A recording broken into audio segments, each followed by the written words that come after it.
어머님, 왜 자꾸 제 일에 간섭하세요? 저 혼자 있고 싶다고요. 미안하구나. 내가 너무 신경 쓰는 것 같네. 이거 도대체 뭐예요? 너무 역겨워서 못 먹겠어요. 제발 그냥 제가 시키는 음식만 사다 주세요. 그 말에 양윤옥 여사님은 마음이 상했지만 꾹 참았습니다. 그녀는 희진이 원하는 음식을 사다 주었지만 희진은 그것마저도 한두 입 먹고 남겼습니다. 갑자기 입맛이 없어졌어요. 버리세요. 더 당혹스러웠던 것은 희진이 재현에게 용돈을 요구하라고 양윤옥 여사님을 부추겼습니다. 어머님, 재현 오빠한테 용돈 좀 더 달라고 하세요. 어머님 용돈으로는 제가 원하는 음식 사기도 부족하잖아요. 어머님 참 고집이 세시네요. 아들이 드리겠다는데 왜 그러세요? 어머니, 요즘 왜 자주 안 오세요? 희진이가 혼자 있을 때 누가 좀 봐줘야 하는데. 나도 이제 나이가 있어서 그런지 자주 피곤하구나. 그리고 너희도 신혼부부인데 늙은이가 자꾸 있으면 부담스럽잖아. 사연을 듣고 난 후 각자의 의견을 댓글로 남겨주시기 바랍니다. 사소한 댓글이라도 사연자분에게 큰 힘이 될 수 있습니다. 각색될 수 있고 사연자분의 입장에서 구성될 수 있습니다. 양윤옥 여사님은 인천 차이나타운 근처의 낡고 초라한 동네에서 태어났습니다. 그녀의 가정은 동네에서도 특히 가난했기에 양윤옥과 언니, 동생들은 어린 나이부터 스스로 끼니를 해결해야 했습니다. 어머니가 차려주는 밥상은 언제나 부족했고 온 가족이 둘러앉아도 배불리 먹을 수 없었습니다. 양윤옥은 종종 동생들과 함께 시장 바닥에 떨어진 과일이나 채소 조각을 주워와서 끼니를 때웠습니다. 그 어린 시절의 배고픔은 양윤옥 여사님의 성격을 강인하게 만들었습니다. 불평하기보다는 해결책을 찾는 성격이 그때부터 형성되었습니다. 학창 시절 그녀는 또래들처럼 책보다는 실용적인 기술에 더 관심이 많았습니다. 방과 후에는 항상 동네 세탁소에서 심부름을 하거나 구멍가게에서 물건을 정리하는 일을 도왔습니다. 그렇게 번 작은 돈으로 동생들의 학용품을 사주거나 집에 보태곤 했습니다. 공부는 뭐, 나 같은 애들한테는 사치지. 빨리 돈을 벌어야 엄마도 편해질 테니까. 그녀는 고등학교를 졸업하자마자 본격적으로 취업 전선에 뛰어들었습니다. 그 시절엔 성장하던 시기라 몸만 성실하면 일자리를 구하기는 어렵지 않았습니다. 양윤옥 여사님은 처음에 기차 안내원으로 취직했습니다. 한복 유니폼을 입고 승객들에게 안내하는 일이었습니다. 기차 안에서 승객들을 응대하고 계속 움직이는 활동적인 업무가 그녀의 성격과 잘 맞았습니다. 처음 받은 월급은 고스란히 집에 보냈지만 두 번째 월급부터는 조금씩 저축을 시작했습니다. 그녀는 언젠가 자신만의 공간을 갖고 싶었고 6개월 동안 꼬박꼬박 모은 돈으로 마침내 작은 고시원 방 하나를 얻어 독립할 수 있었습니다. 독립한 후에도 그녀의 근면 성실함은 계속되었습니다. 영화관에서 티켓 판매부터 청소까지 다양한 잡무를 맡았는데 보통은 남자들이 하던 무거운 일도 마다하지 않았습니다. 영사기사가 늦게 올 때는 그녀가 대신 영사기를 돌리기도 했습니다. 덕분에 그녀는 1년 정도 영화관에서 일한 후에 더 좋은 조건으로 동대문에 있는 대형 백화점의 화장품 판매직으로 옮길 수 있었습니다. 그녀는 고객들의 피부 타입과 취향을 빠르게 파악하는 재능이 있었습니다. 특히 중년 여성들에게 인기가 많았고 단골 손님도 꽤 생겼습니다. 판매 실적이 좋아 자주 보너스도 받았습니다. 그녀는 이제 가족들에게 용돈을 보내고도 자신을 위한 여유가 생겼습니다. 그러나 백화점에서의 안정된 생활 속에서 그녀는 인생을 완전히 바꿀 만한 큰 실수를 저지르게 됩니다.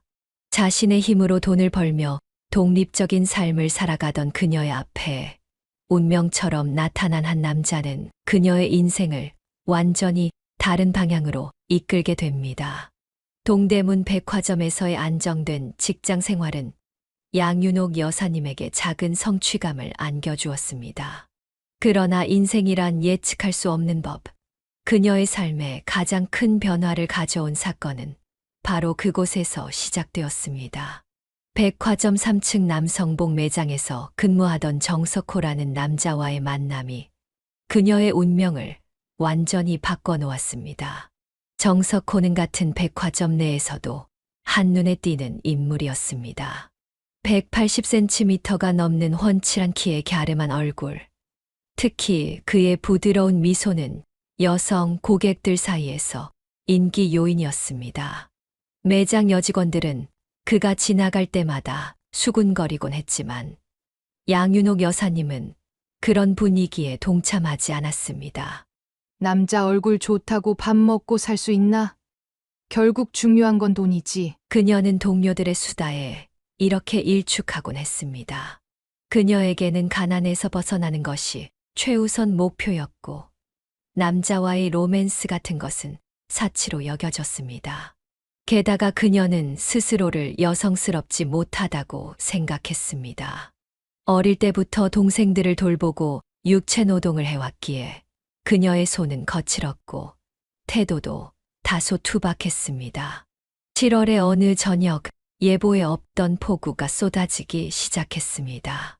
퇴근 시간이 되었지만 양윤옥 여사님은 우산을 준비하지 못했고 백화점 출입구 앞에서 발을 동동 구르고 있었습니다.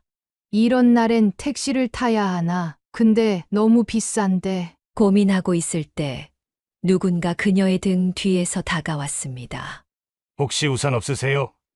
제가 정류장까지 같이 가드릴게요. 돌아보니 정석호였습니다. 그는 자신의 검은 우산을 양윤옥 여사님 쪽으로 기울이며 미소를 지었습니다. 아, 괜찮아요. 좀 있으면 그칠 것 같은데. 양윤옥 여사님이 머뭇거리자 정석호는 그녀의 팔을 살짝 잡아 우산 아래로 이끌었습니다. 비가 더 심해질 것 같은데 그냥 가시죠. 어차피 저도 그쪽 방향이에요. 그 순간 그의 손이 그녀의 어깨에 살짝 닿았고 양윤옥 여사님은 이상한 떨림을 느꼈습니다. 이전에 느껴보지 못한 감정이었습니다. 마치 전류가 흐르는 듯한 느낌이 전신을 타고 흘렀습니다. 그날 이후로 그녀는 정석호의 존재를 의식하기 시작했습니다. 매장 안에서 그를 우연히 마주칠 때마다 심장이 빠르게 뛰었고 얼굴은 붉어졌습니다. 30살이 넘은 나이에 처음 경험하는 이런 감정에 그녀 자신도 당황스러웠습니다. 처음에는 그저 자신의 감정을 억누르려 했지만 점점 더 그를 향한 마음을 숨길 수 없게 되었습니다. 그녀는 용기를 내어 작은 행동들로 자신의 마음을 표현하기 시작했습니다. 아침 일찍 일어나 정성껏 도시락을 준비하고 그에게 전해줄 손편지를 썼습니다. 처음에는 자신이 누군지도 밝히지 않았습니다. 누가 이런 걸 놓고 갔지? 맛있네요. 정석호가 주변 동료들에게 물었을 때 그녀는 멀리서 그 모습을 지켜보며 미소 지었습니다. 그렇게 한 달, 두 달이 지나면서 그녀의 정성에 정석호도 조금씩 마음을 열기 시작했습니다. 사실 이거 제가 만든 거예요. 어느 날 그녀가 용기를 내어 고백했을 때 정석호는 놀란 표정을 지었지만 곧 웃음을 지었습니다. 알고 있었어요. 누가 봐도 당신밖에 없었거든요. 그렇게 그들은 서로에게 마음을 열고 데이트를 시작했습니다. 첫 몇 개월은 양윤옥 여사님에게 꿈만 같은 시간이었습니다. 처음으로 누군가에게 소중한 존재가 되었다는 느낌에 행복했고 이전에 고단했던 삶이 멀게만 느껴졌습니다. 정말 행복한 거 맞아? 내가 이런 감정도 느낄 수 있다니. 그러나 이 행복은 오래 가지 않았습니다. 6개월쯤 지났을 때 그녀는 정석호가 다른 여성과 함께 있는 모습을 우연히 목격했습니다. 처음에는 단순한 오해라고 생각했습니다. 그러나 비슷한 상황이 반복되었고 곧 그가 다른 여성들과도 관계를 맺고 있다는 소문이 그녀의 귀에 들어왔습니다. 그 사람 원래 여자 많이 만나는 거 몰랐어? 유명한 바람둥이인데. 동료의 이 말에 양윤옥 여사님은 큰 충격을 받았습니다. 그러나 이미 정석호에게 깊이 빠져 있던 그녀는 그의 변명을 받아들였습니다. 그냥 오해야. 내가 사랑하는 건 당신뿐이라고. 정석호의 달콤한 말에 그녀는 한 번, 두 번 용서했습니다. 하지만 그의 바람기는 나아질 기미가 없었고 양윤옥 여사님은 점점 자존감이 낮아졌습니다. 그를 향한 사랑과 배신감 사이에서 괴로워하던 그녀는 마침내 관계를 끝내기로 결심했습니다. 이제 정말 끝내야겠어. 더 이상은 못 참아. 하지만 운명은 그녀에게 또 다른 시험을 준비하고 있었습니다. 헤어지기로 마음먹은 바로 그날, 양윤옥 여사님은 자신이 임신했다는 사실을 알게 되었습니다. 임신 테스트기에 두 줄을 보는 순간 그녀의 세계는 완전히 흔들렸습니다. 양윤옥 여사님은 임신 사실을 확인한 후 며칠 동안 혼란스러운 감정에 휩싸였습니다. 그녀는 작은 원룸에 홀로 앉아 벽만 바라보며 시간을 보냈습니다.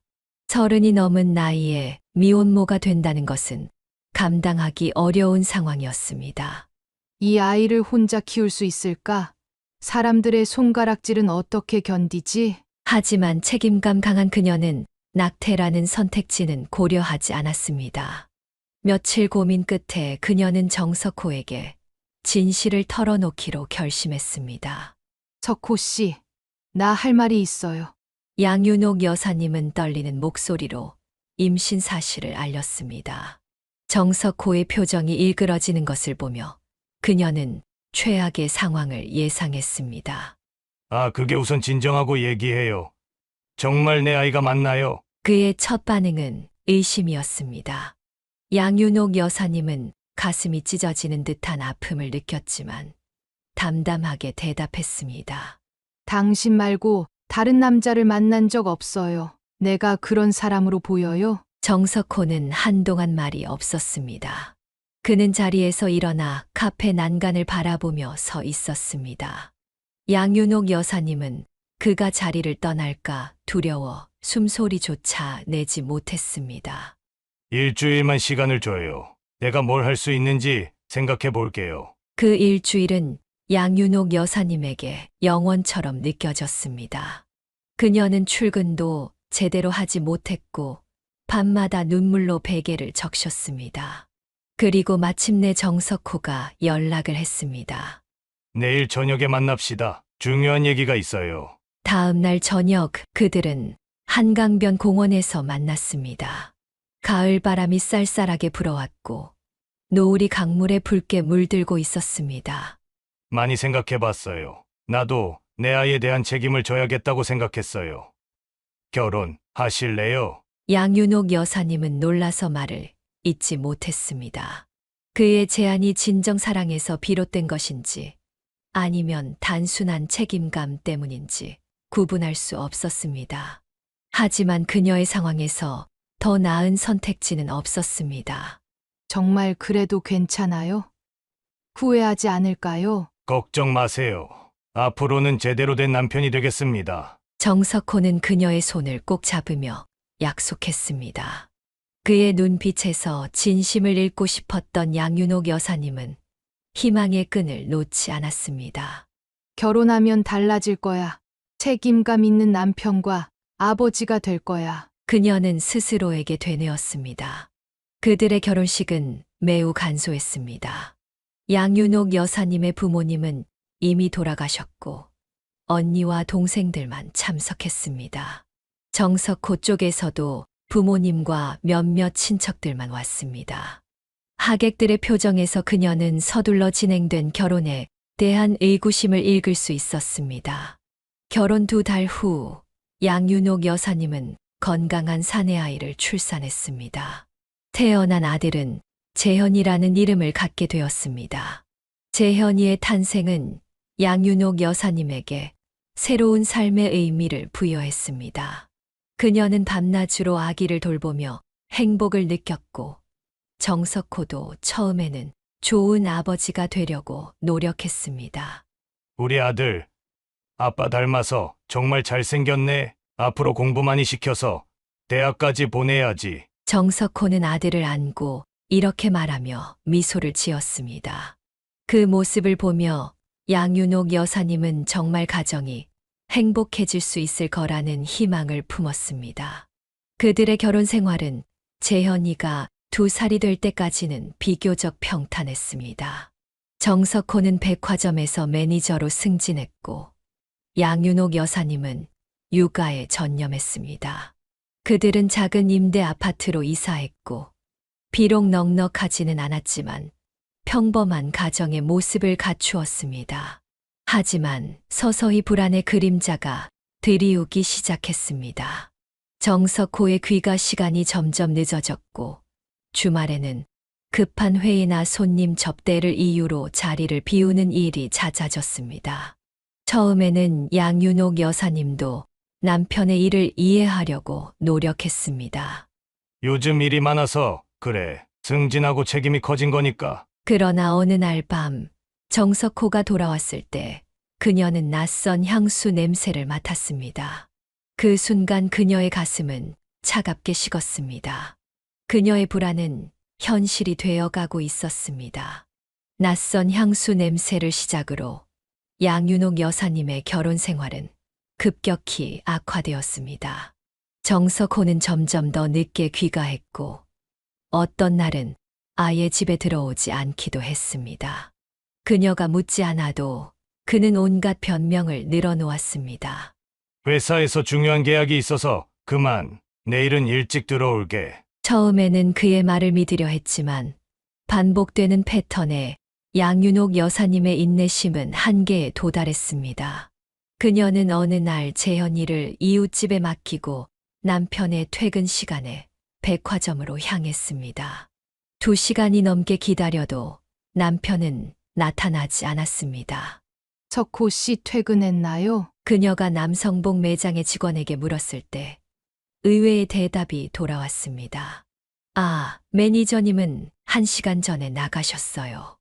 오늘 일찍 퇴근하신다고 하셨는데 의심이 확신으로 바뀌는 순간이었습니다. 양윤옥 여사님은 남편이 자주 들른다는 인근의 술집들을 찾아다녔고 마침내 한 음식점에서 그를 발견했습니다. 정석호는 젊고 예쁜 여성과 함께 웃으며 식사를 하고 있었습니다. 여자의 손이 그의 손 위에 포개져 있었습니다. 그 여성은 동네에서 작은 제과점을 운영하는 유부녀였습니다. 양윤옥 여사님은 그 여자가 종종 백화점에 들러 정석호를 찾던 기억이 떠올랐습니다. 가슴이 무너져 내리는 느낌이었습니다. 그렇게 바쁘다더니 회사 일이 이런 거였나 보네. 음식점에 들어선 양윤옥 여사님의 목소리에 정석호와 그 여자는 화들짝 놀라 손을 떼었습니다. 하지만 정석호의 표정에는 당황함보다는 짜증이 더 컸습니다. 여기서 뭐 하는 거야? 당신 지금 나 미행했어? 그의 뻔뻔한 태도에 양윤옥 여사님은 더욱 화가 났습니다.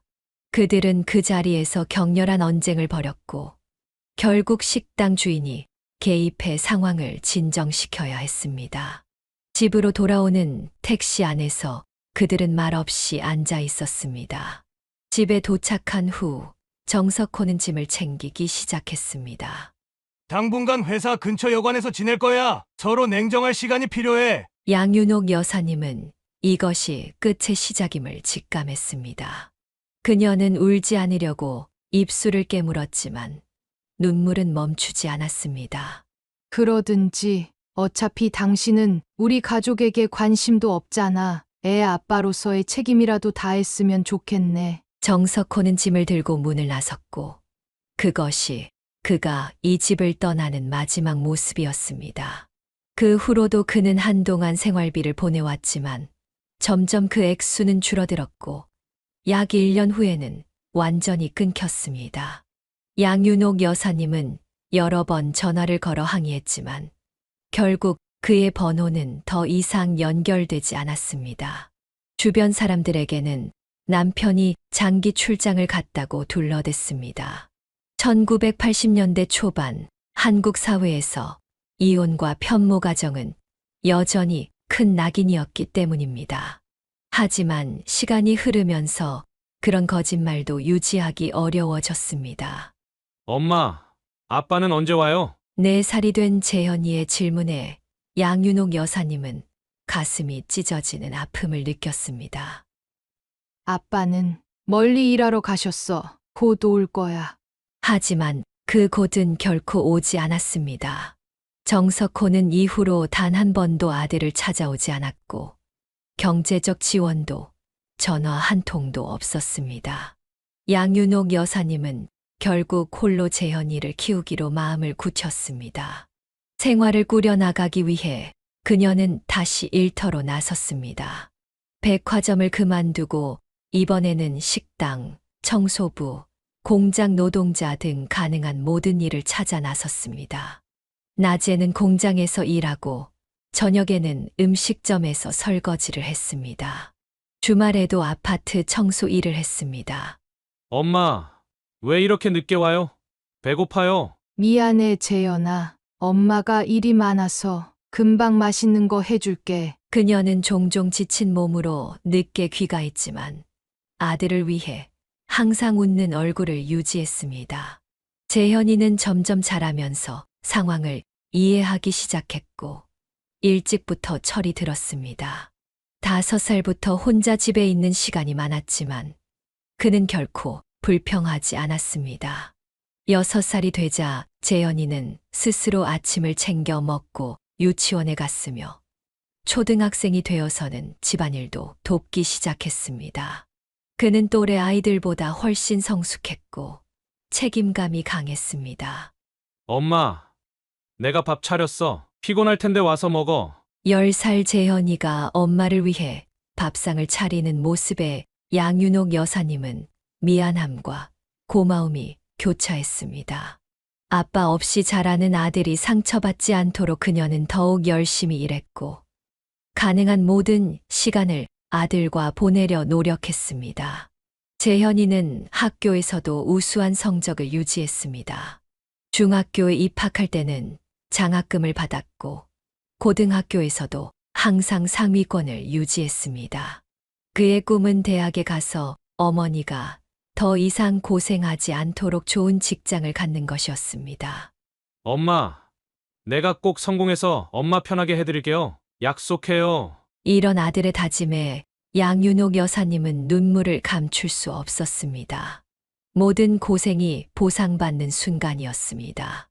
마침내 재현이는 지방의 국립대학교에 장학금을 받고 입학하게 되었습니다.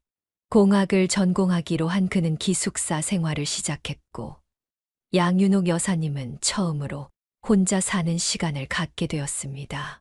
그 시간 동안 그녀는 자신의 삶을 돌아보며 이제까지의 여정이 결코 쉽지 않았지만 아들이 건강하게 자라 대학생이 된 것을 보면 모든 것이 가치 있었다고 생각했습니다.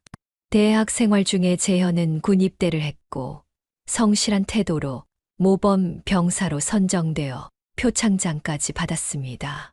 양윤옥 여사님은 아들의 훈련소 수료식에 참석했을 때 군복 입은 아들의 모습에 가슴이 뭉클했습니다. 어느새 어린 소녀는 듬직한 청년으로 성장해 있었습니다. 어머니, 제가 있는 동안 건강 잘 챙기세요. 걱정하지 마시고요. 떠나기 전 재현이 건넨 말에 양윤옥 여사님은 눈물을 참았습니다. 아들이 떠난 집은 갑자기 더 커지고 더 조용해진 것 같았습니다. 그래도 그녀는 주말마다 아들에게 보낼 반찬을 정성껏 만들며 시간을 보냈습니다. 제대 후 재현은 더욱 열심히 학업에 매진했고 마침내 컴퓨터 공학 학위를 받고 서울의 유명 IT 회사에 취업했습니다. 그의 첫 월급날 양윤옥 여사님은 아들이 건넨 봉투를 받아들고 울음을 터뜨렸습니다. 어머니가 저 키우느라 얼마나 고생하셨는데 이제는 제가 어머니 모실 차례죠. 앞으로 제 월급은 절반씩 드릴게요. 재현의 효심은 여기서 그치지 않았습니다. 그는 서울에서 자취방을 구할 수 있었지만 양윤옥 여사님을 서울로 모셔와 함께 살기로 결정했습니다. 두 모자는 서울 외곽의 작은 아파트에 보증금을 걸고 세를 들어 살았습니다. 양윤옥 여사님은 처음에 반대했지만 아들과 함께 사는 것이 재현의 진심 어린 바람임을 알고 결국 동의했습니다. 서울은 물가도 비싸고 경쟁도 심한데 혼자 살게 하는 게 내 앞길에 도움이 될 것 같은데 어머니, 서울이 비싸니까 더 같이 살아야죠. 저 혼자 살면 외롭고 어머니도 걱정되고 같이 있는 게 서로 좋잖아요. 재현은 회사에서도 인정받는 직원으로 성장했습니다. 야근이 많고 업무 강도가 높았지만 그는 불평 한마디 없이 성실하게 일했고 빠르게 승진했습니다. 그런 재현을 지켜보는 양윤옥 여사님은 무척 자랑스러웠지만 한 가지 걱정이 있었습니다. 바로 아들의 결혼 문제였습니다. 30을 앞둔 나이까지 재현은 단 한 번도 여자친구를 사귀거나 소개시켜준 적이 없었습니다. 그의 또래 친구들은 대부분 결혼하고 아이를 낳았지만 재현은 결혼에 관심이 없어 보였습니다. 어느 주말 아침 양윤옥 여사님은 조심스럽게 이야기를 꺼냈습니다.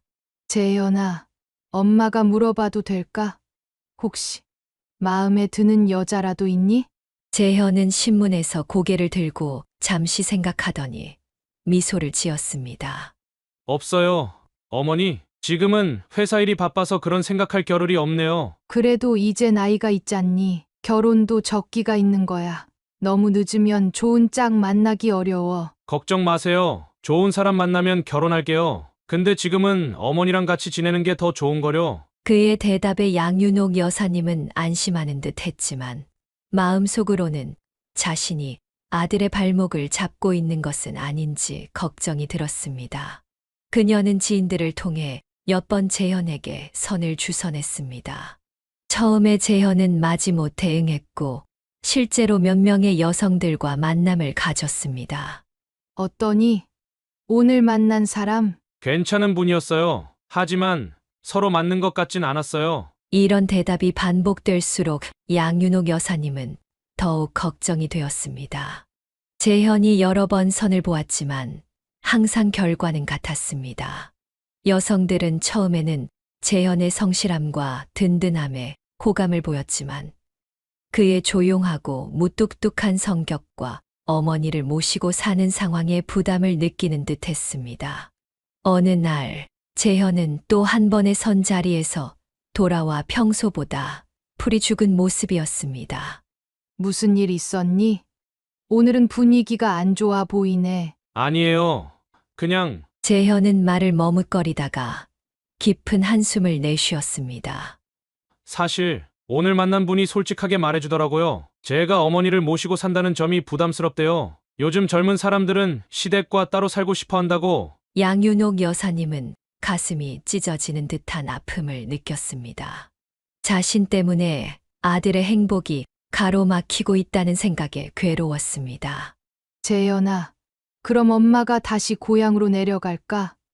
내가 없으면 내가 더 자유롭게 살 수 있을 것 같은데. 어머니, 무슨 말씀을 그렇게 하세요? 절대 그런 일 없어요. 제가 어머니와 같이 사는 게 행복해요. 좋은 사람은 그런 점을 이해해 줄 거예요. 그의 단호한 대답에 양윤옥 여사님은 더 이상 말을 잇지 못했습니다.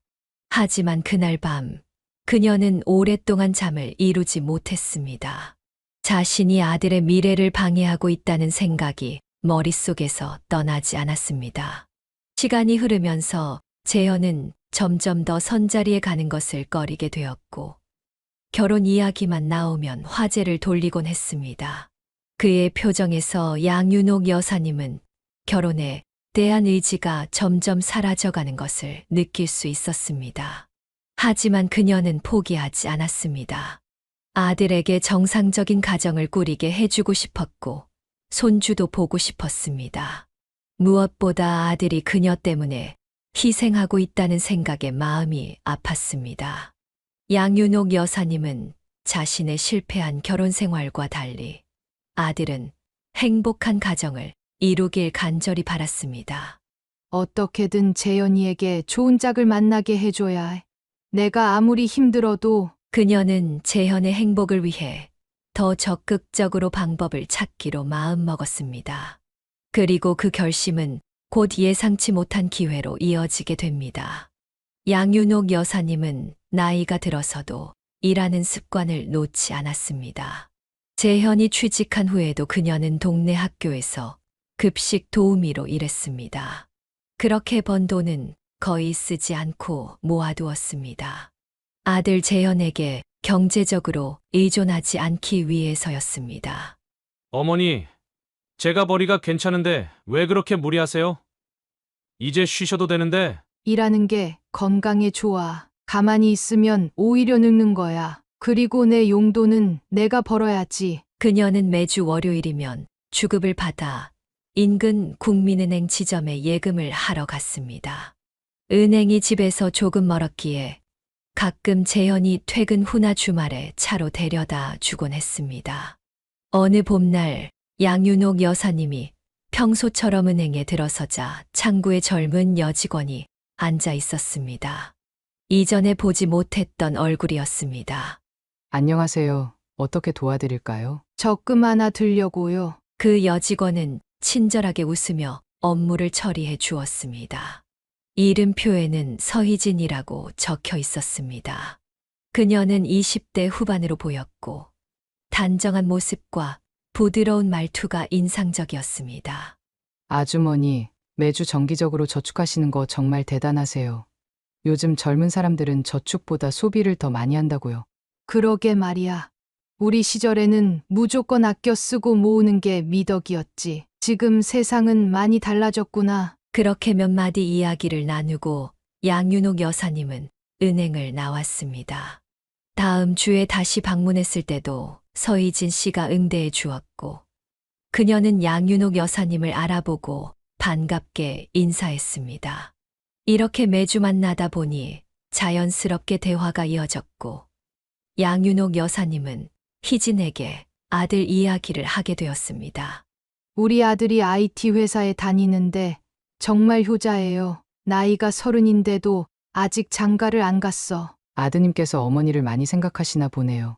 요즘은 그런 효자가 드물어요. 한 달쯤 지났을 때 재현이 주말에 양윤옥 여사님을 은행에 데려다 주었습니다. 그녀가 업무를 보는 동안 재현은 로비에서 기다리고 있었습니다. 마침 그날 희진이 양윤옥 여사님의 창구를 맡고 있었습니다. 오늘은 아드님과 함께 오셨네요. 양윤옥 여사님은 창구 너머로 로비에 앉아 있는 재현을 가리켰습니다. 네, 저기 앉아 있는 게 우리 아들이에요.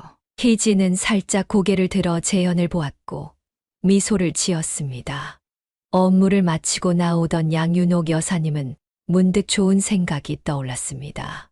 재현아, 잠깐 은행 직원한테 인사하고 가자. 매주 내 입금을 도와주는 아가씨인데 참 친절하단다. 재현은 어머니를 따라 창구로 다가갔습니다. 희진은 잠시 당황한 표정을 지었지만 곧 정중하게 인사했습니다. 안녕하세요. 어머님 통장 관리 도와드리는 서희진이라고 합니다. 아, 네. 안녕하세요. 어머니가 항상 친절하게 대해주셔서 감사하다고 하시더라고요. 그렇게 첫 만남이 이루어졌고 이후 재현이 종종 어머니를 은행에 데려다 줄 때마다 희진과 짧게나마 대화를 나누게 되었습니다. 양윤옥 여사님은 두 사람이 이야기하는 모습을 보면서 은근히 희망을 품었습니다. 어느 날 재현과 양윤옥 여사님이 동네 마트에서 장을 보고 있을 때 우연히 희진을 마주쳤습니다. 그녀는 노부인과 함께 장을 보고 있었습니다. 어머, 서 선생님. 여기서 뵙네요. 안녕하세요. 희진이 동행한 노부인을 소개했습니다. 저희 어머니세요. 주말마다 함께 장을 봐요. 양윤옥 여사님은 반가운 마음에 두 분을 차 한잔 하자고 초대했고 마트 안의 작은 카페에서 네 사람은 함께 앉아 이야기를 나누게 되었습니다. 양윤옥 여사님은 슬쩍 자리를 핑계로 일어나 희진의 어머니와 함께 다른 테이블로 이동했고, 재현과 희진은 둘만 남게 되었습니다. 어머니들께서 일부러 그러시는 것 같네요. 희진이 웃으며 말했고, 재현도 쑥스러운 듯 미소를 지었습니다. 네. 저희 어머니가 좀 그러세요. 불편하시면 말씀해 주세요. 아니에요. 괜찮습니다.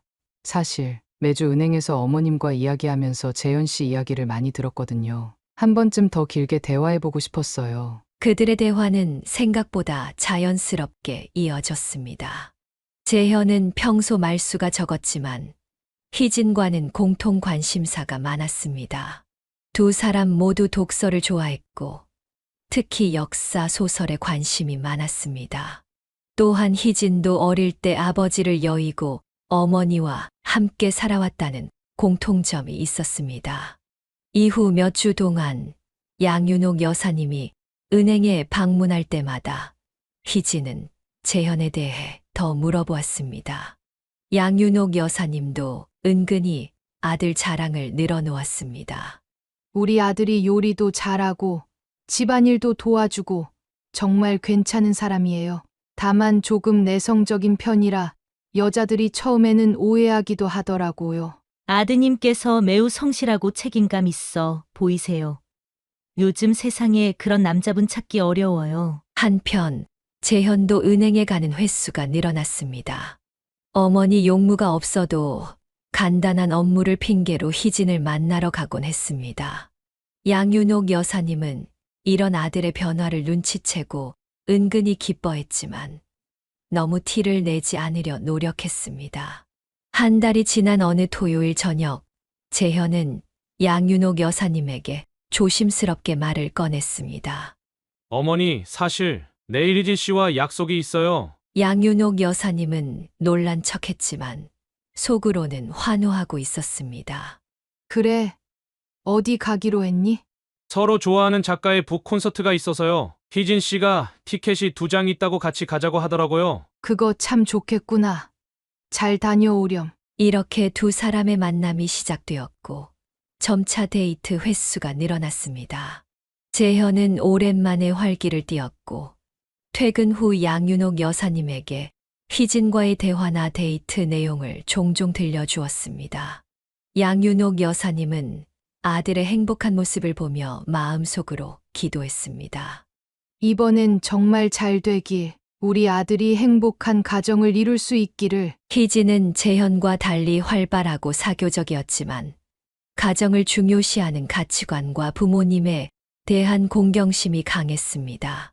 특히 양윤옥 여사님에게 항상 존중과 친절함을 보여주었습니다.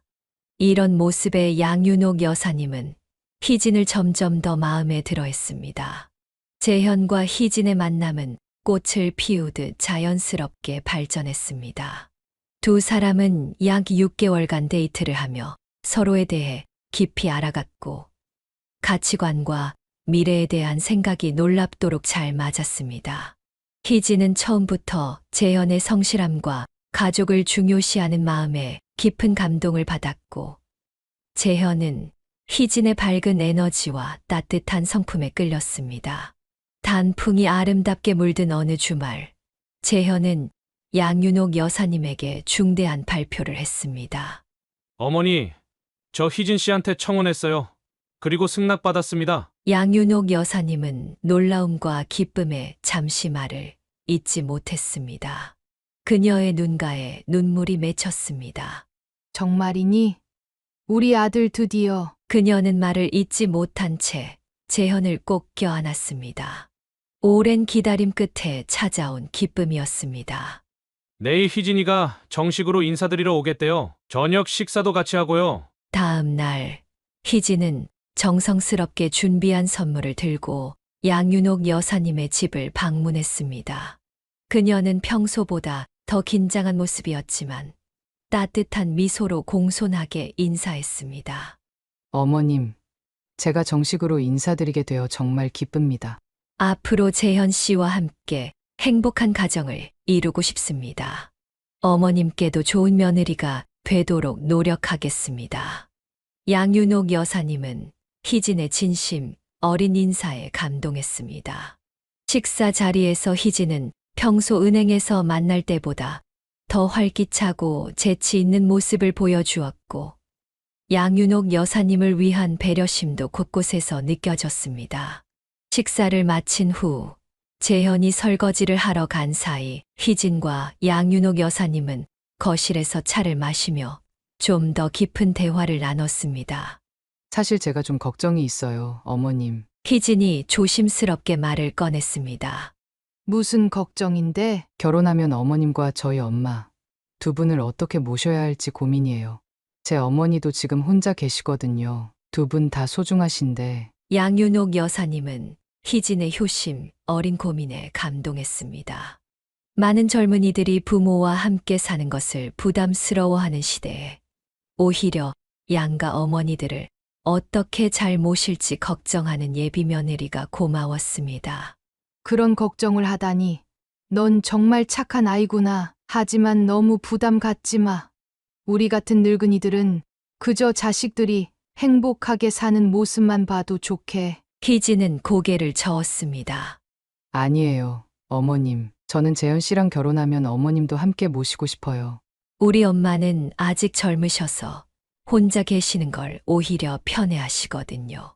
주말마다 찾아뵙고 자주 연락드리면 되지 않을까 싶어요.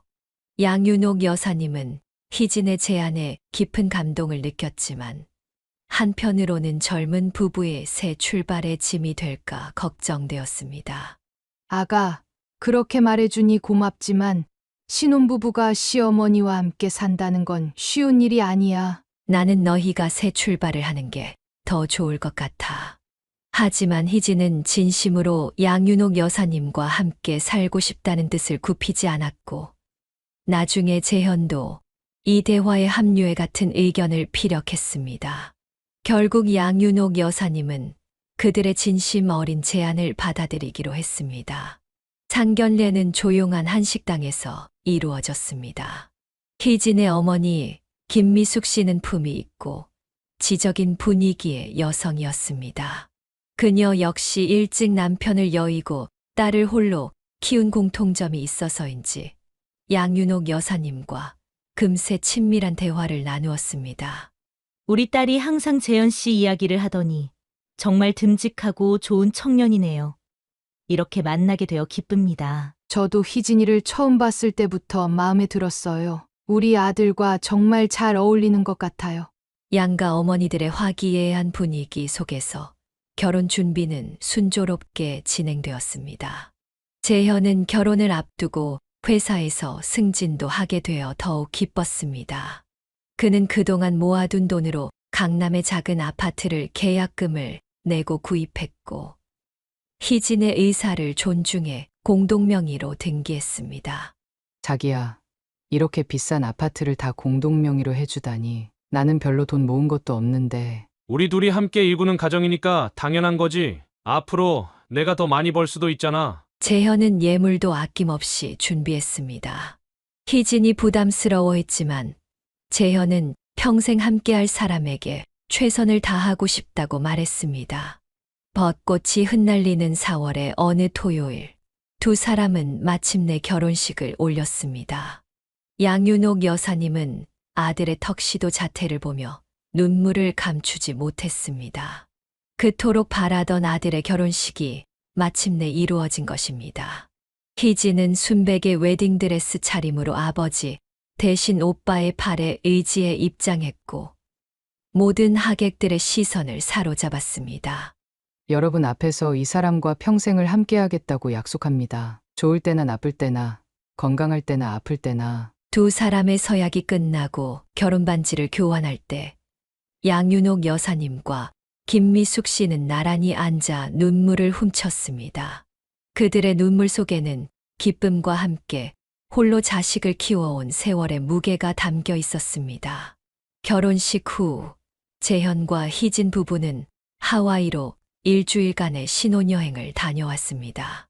그리고 돌아와서는 새로 구입한 아파트에서 양윤옥 여사님과 함께 새 출발을 시작했습니다. 처음에는 모두가 서로를 배려하느라 어색한 면도 있었지만 시간이 지나면서 세 사람은 자연스러운 가족이 되어갔습니다. 양윤옥 여사님은 자신의 실패한 결혼과 달리 아들 부부의 행복한 모습을 보며 안도했습니다. 우리 재현이는 나와는 다르게 정말 좋은 짝을 만났구나. 그녀는 자신의 과거와 아들의 현재를 비교하며 깊은 감사함을 느꼈습니다. 그리고 일은 평생 해온 습관대로 집안일을 자연스럽게 도맡아 하기 시작했습니다. 아침 일찍 일어나 아들 부부의 아침 식사를 준비하고 집 청소와 빨래까지 손수했습니다.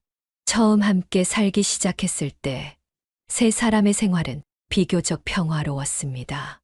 양윤옥 여사님은 오랜 습관대로 일찍 일어나 아침 식사를 준비했고 집 안 구석구석을 깨끗이 정리했습니다. 재현과 희진은 그런 양윤옥 여사님의 노고에 감사했고 처음에는 자주 말렸습니다. 어머니, 저희가 할게요. 어머니는 이제 쉬세요. 희진이 부엌에 들어오며 말했습니다. 아이고, 괜찮아. 내가 할 일이 있어야 건강하지. 너희는 출근 준비나 해. 양윤옥 여사님은 웃으며 손사래를 쳤습니다. 재현도 종종 어머니에게 무리하지 말라고 당부했습니다. 어머니, 이제 저희가 어머니 모실 차례예요. 무리하게 일하지 마세요. 얘는 또 무슨 소리야. 이 정도 집안일이 뭐가 힘들다고. 나 아직 건강해. 그러나 시간이 흐르면서 상황은 조금씩 변하기 시작했습니다. 희진은 은행에서 승진하여 책임이 커졌고 업무 스트레스도 늘어났습니다. 재현 역시 회사에서 중요한 프로젝트를 맡게 되어 야근이 잦아졌습니다. 두 사람 모두 바빠지면서 양윤옥 여사님이 하는 집안일에 점점 의존하게 되었습니다. 결혼 1년쯤 지났을 때 양윤옥 여사님은 미묘한 변화를 느꼈습니다. 희진의 태도가 조금씩 달라지고 있었습니다. 예전처럼 감사함을 표현하지 않고 오히려 양윤옥 여사님의 집안일에 간섭하기 시작했습니다. 어머님, 음식에 소금을 너무 많이 넣으시는 것 같아요. 재현이 혈압이 걱정돼요. 어머님, 세탁기 돌리실 때 제 옷은 따로 빨아주세요. 섞어서 빨면 옷이 상해요. 처음에는 작은 요구사항이었지만 점차 요구는 늘어났고 말투도 예전보다 차가워졌습니다. 가끔은 양윤옥 여사님이 한 일에 대해 직접적으로 불만을 표현하기도 했습니다. 어머님, 화장실 청소가 제대로 안 된 것 같아요. 구석구석에 때가 남아있어요. 냉장고 정리를 이렇게 하시면 음식이 상해요. 제가 정리한 대로 해주세요. 양윤옥 여사님은 이런 변화에 당황스러웠지만 아들의 행복을 위해 최대한 참고 맞춰주려 했습니다. 그녀는 자신의 방식이 달라서 그런 것이라 생각했고 더 열심히 희진의 요구에 부응하려 노력했습니다. 그해 겨울 상황은 더욱 악화되었습니다. 희진의 말투는 점점 더 명령조가 되었고 양윤옥 여사님을 마치 가사도우미처럼 대하기 시작했습니다. 아침에 출근하기 전 해야 할 집안일 목록을 메모로 남기고 퇴근 후에는 하나하나 점검하는 일도 있었습니다. 어머님, 오늘 제가 부탁드린 양말 세탁은 안 하셨네요? 아, 미안하구나. 다른 빨래가 많아서 내일 하려고 했어. 중요한 양말이라고 말씀드렸잖아요. 내일 회의에 신어야 하는데. 재현이 없을 때 희진의 태도는 더욱 냉랭했습니다. 그러나 재현이 집에 오면 희진은 마치 마법처럼 다정한 며느리로 변했습니다. 양윤옥 여사님은 이런 이중적인 모습에 혼란스러웠지만 아들에게 말하면 부부 사이에 금이 갈까 두려워 입을 다물었습니다. 어머니, 요즘 왜 그렇게 말이 없으세요? 몸이 안 좋으신 거예요? 재현이 어느 날 저녁 걱정스럽게 물었습니다. 아니야, 괜찮아. 그냥 좀 피곤한가 보다. 양윤옥 여사님은 미소로 답했지만 속으로는 갈등이 심해졌습니다. 그녀는 점점 더 자신의 방에 머무는 시간이 길어졌고 가족 식사 자리에서도 말이 줄어들었습니다. 양윤옥 여사님은 중대한 결정을 내렸습니다. 아들 부부를 위해서라도 자신이 독립하는 것이 좋겠다고 생각한 것입니다. 그녀는 한 달 동안 고민하다가 마침내 용기를 내어 이야기를 꺼냈습니다. 토요일 저녁 세 사람이 함께 식사를 마친 후였습니다. 얘들아, 내가 할 말이 있구나. 양윤옥 여사님의 진지한 목소리에 재현과 희진은 귀를 기울였습니다. 나 혼자 살려고 해. 너희들도 결혼한 지 이제 꽤 됐으니 신혼의 단꿈을 더 누려야지. 늙은이가 옆에 있으면 불편할 거 아니야. 재현은 충격을 받은 듯 눈을 크게 떴습니다. 갑자기 무슨 말씀이세요? 저희가 어머니 모시는 게 불편한 거 있었나요? 아니야. 그런 게 아니라 내가 좀 쉬고 싶기도 하고 친구들도 만나고 싶. 무엇보다 너희 젊은 부부가 더 자유롭게 살았으면 해서 그래. 희진은 걱정스러운 표정을 지었습니다. 어머님, 혹시 제가 실수한 게 있으면 말씀해 주세요. 저희는 어머님과 함께 사는 게 전혀 불편하지 않아요. 양윤옥 여사님은 미소를 지었습니다. 그런 게 아니야. 난 그냥 내 공간이 그리워. 이제 나이도 들었으니 내 방식대로 살고 싶기도 하고. 재현은 쉽게 수긍하지 않았습니다. 그는 어머니가 갑자기 이런 결정을 내린 이유가 분명히 있을 거라고 생각했습니다. 어머니, 솔직히 말씀해 주세요. 희진이가 어머니한테 뭐 잘못한 거 있어요? 희진의 얼굴이 살짝 굳었습니다. 양윤옥 여사님은 급히 손을 저었습니다. 아니야. 절대 그런 게 아니야. 희진이는 최고의 며느리야. 내가 그냥 내 생활이 그리운 것뿐이야. 결국 일주일간의 설득 끝에 재현은 마지못해 어머니의 뜻을 받아들였습니다. 희진은 표면적으로는 아쉬워하는 모습을 보였지만 양윤옥 여사님은 그녀의 눈에서 안도의 빛을 읽을 수 있었습니다.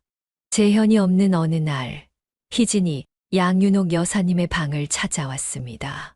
어머님, 이사 준비는 잘 돼 가세요? 응. 별로 챙길 것도 없어. 몇 가지 옷가지랑 필요한 물건만 가져갈 거야. 희진은 잠시 망설이다가 말을 이었습니다.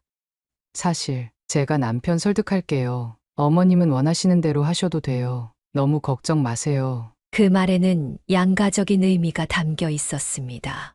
표면적으로는 배려하는 것 같지만 양윤옥 여사님은 그 안에 숨겨진 희진의 진심을 느낄 수 있었습니다. 한 달 후, 양윤옥 여사님은 원래 살던 동네 근처의 작은 아파트로 이사했습니다. 재현은 매일같이 전화를 걸어 안부를 물었고 주말마다 찾아왔습니다. 어머니, 정말 혼자 지내시는 게 편하세요? 언제든지 마음 바뀌시면 다시 오세요. 걱정 마. 이렇게 사는 게 훨씬 편해. 친구들도 만나고 내 마음대로 TV도 보고 너무 좋아. 양윤옥 여사님은 밝은 목소리로 대답했지만 밤이 되면 종종 외로움에 눈물을 흘렸습니다. 그러나 그녀는 이것이 아들의 행복을 위한 선택이라 믿었고 어떻게든 적응하리라 마음먹었습니다. 양윤옥 여사님이 독립하여 생활한 지 약 6개월이 지났을 무렵 어느 일요일 오후 재현과 희진이 갑자기 방문했습니다. 두 사람의 표정이 어딘가 들떠 보였습니다. 재현은 거실에 앉자마자 기쁜 소식을 전했습니다. 어머니, 좋은 소식이 있어요. 희진이가 임신했어요. 양윤옥 여사님은 놀라움과 기쁨에 잠시 말을 잇지 못했습니다. 그녀의 눈에 눈물이 고였습니다. 정말, 그게 정말이니? 내가 드디어 할머니가 되는 거야? 희진은 수줍게 웃으며 고개를 끄덕였습니다. 네. 어머님 이제 7주 차예요. 병원에서 확인받고 바로 왔어요. 양윤옥 여사님은 자리에서 일어나 희진을 꼭 안아주었습니다. 그녀의 가슴은 기쁨으로 벅차올랐습니다. 아들이 아버지가 되고 자신은 할머니가 된다는 사실이 믿기지 않았습니다. 이제 밖에 나다니지 말고 몸 조심해야 해. 임신 초기가 제일 중요하대. 네. 어머님, 제가 은행에도 이미 얘기했어요. 출산 휴가 전까지는 좀 더 일하려고 하는데 무리하지 않을게요. 그날 이후로 양윤옥 여사님의 생활에 변화가 생겼습니다. 그녀는 임신한 며느리를 돕기 위해 자주 아들의 집을 방문하기 시작했습니다. 특별한 영양식을 준비해 가져가고 집안일도 도왔습니다. 희진이 입덧으로 힘들어할 때는 특별한 차를 끓여주기도 했습니다. 이거 내가 임신했을 때 먹으면 좋다는 약초차야. 입덧에 효과가 있대. 고마워요, 어머님. 정말 어머님이 도와주셔서 다행이에요. 희진은 표면적으로는 감사함을 표현했지만 양윤옥 여사님은 그녀의 눈빛에서 미묘한 거리감을 느꼈습니다. 하지만 곧 아이를 낳을 며느리를 위해 그녀는 더욱 열심히 도왔습니다. 임신 3개월 차에 접어들면서 희진은 은행을 그만두었습니다. 그녀는 아이가 태어난 후에는 전업주부로 지내겠다고 결정했습니다. 이제 집에 혼자 있는 시간이 많아진 희진을 위해 양윤옥 여사님은 더 자주 찾아갔습니다. 아침에 가서 저녁까지 있다가 오기도 했습니다. 그러나 곧 문제가 드러나기 시작했습니다. 재현이 출근하고 두 여자만 남게 되면 희진의 태도가 확연히 달라졌습니다. 처음에는 사소한 불만으로 시작했습니다. 어머님, 그 음식 너무 짜게 하시는 것 같아요. 제가 임신 중이라 나트륨 줄이려고 하는데 아, 미안하구나. 내가 다음부턴 간을 줄일게. 시간이 지날수록 희진의 태도는 더욱 냉랭해졌습니다. 양윤옥 여사님이 가져온 음식의 트집을 잡거나 집안일을 하는 방식을 비난하기도 했습니다. 어머님, 제 옷은 그렇게 세탁하시면 안 돼요. 드라이클리닝 해야 하는 거라고 몇 번이나 말씀드렸잖아요. 어머님, 이 국은 무슨 맛이에요? 도저히 못 먹겠어요. 양윤옥 여사님은 이런 상황에 당혹스러웠지만 임신 중인 며느리의 예민함으로 이해하려 노력했습니다. 그러나 상황은 점점 악화되었습니다. 임신 6개월 차에 접어든 희진의 기분 변화는 더욱 극단적이 되었습니다. 그녀는 양윤옥 여사님에게 자주 짜증을 내며 때로는 눈물을 보이기도 했습니다. 어머님, 왜 자꾸 제 일에 간섭하세요? 저 혼자 있고 싶다고요. 미안하구나. 내가 너무 신경 쓰는 것 같네. 하루는 양윤옥 여사님이 정성껏 준비한 보양식을 가지고 방문했을 때 희진은 한 입 먹더니 맛이 없다며 접시를 밀어냈습니다. 이거 도대체 뭐예요? 너무 역겨워서 못 먹겠어요. 제발 그냥 제가 시키는 음식만 사다 주세요. 그 말에 양윤옥 여사님은 마음이 상했지만 꾹 참았습니다. 그녀는 희진이 원하는 음식을 사다 주었지만 희진은 그것마저도 한두 입 먹고 남겼습니다. 갑자기 입맛이 없어졌어요. 버리세요. 더 당혹스러웠던 것은 희진이 재현에게 용돈을 요구하라고 양윤옥 여사님을 부추겼습니다. 어머님, 재현 오빠한테 용돈 좀 더 달라고 하세요. 어머님 용돈으로는 제가 원하는 음식 사기도 부족하잖아요. 재현은 이미 매달 적지 않은 금액을 어머니에게 드리고 있었지만 희진은 그것이 부족하다고 말했습니다. 양윤옥 여사님은 아들에게 더 부담을 주고 싶지 않아 거절했지만 희진은 그런 그녀를 못마땅해 했습니다. 어머님 참 고집이 세시네요. 아들이 드리겠다는데 왜 그러세요? 이런 상황이 반복되면서 양윤옥 여사님은 점점 방문 횟수를 줄이기 시작했습니다. 처음에는 일주일에 34번 방문했던 것을 2번으로, 나중에는 1번으로 줄였습니다. 그리고 방문 시간도 짧게 조정했습니다. 늦은 아침에 가서 식사 준비를 해주고 오후에는 자신의 집으로 돌아오는 시기였습니다. 재현은 어머니의 방문이 줄어든 것을 눈치채고 궁금해했습니다. 어머니, 요즘 왜 자주 안 오세요? 희진이가 혼자 있을 때 누가 좀 봐줘야 하는데. 나도 이제 나이가 있어서 그런지 자주 피곤하구나. 그리고 너희도 신혼부부인데 늙은이가 자꾸 있으면 부담스럽잖아. 무슨 말씀이세요? 희진이도 어머니 오시면 좋아하는데요. 양윤옥 여사님은 웃으며 고개를 끄덕였지만 사실은 희진이 자신을 원하지 않는다는 것을 잘 알고 있었습니다. 그녀는 아들에게 진실을 말하고 싶었지만 부부 사이의 갈등을 일으키고 싶지 않았습니다. 특히 아이가 곧 태어날 상황에서 더욱 그랬습니다. 어느 날 희진의 진료 결과를 듣기 위해 병원에 동행했을 때 양윤옥 여사님은 의사의 말을 들으며 가슴이 철렁했습니다. 태아 상태는 좋습니다만 산모분이 스트레스를 많이 받고 계신 것 같네요. 혈압이 조금 높아서 안정이 필요합니다. 돌아오는 차 안에서 재현이 아내에게 물었습니다. 왜 스트레스를 받아? 회사 그만뒀으니 이제 편해야 할 텐데. 희진은 잠시 망설이다가 양윤옥 여사님을 힐끗 보았습니다. 아니, 그냥 임신이라는 게 원래 긴장되고 그런가 봐. 그 순간 양윤옥 여사님은 자신이 희진에게 스트레스 원인이 되고 있다는 것을 깨달았습니다. 이제 자신이 더 물러나야 할 때라고 생각했습니다. 양윤옥 여사님이 방문 횟수를 줄인 후로도 상황은 나아지지 않았습니다. 희진의 출산이 2달 앞으로 다가왔을 무렵 갑자기 재현으로부터 당혹스러운 전화가 왔습니다. 어머니, 죄송한데 당분간 집에 오지 않으셨으면 해요. 왜? 무슨 일이 있니? 희진이가 안정이 필요하대요. 의사 선생님이 외부인 방문을 자제하라고 했어요. 외부인이라니.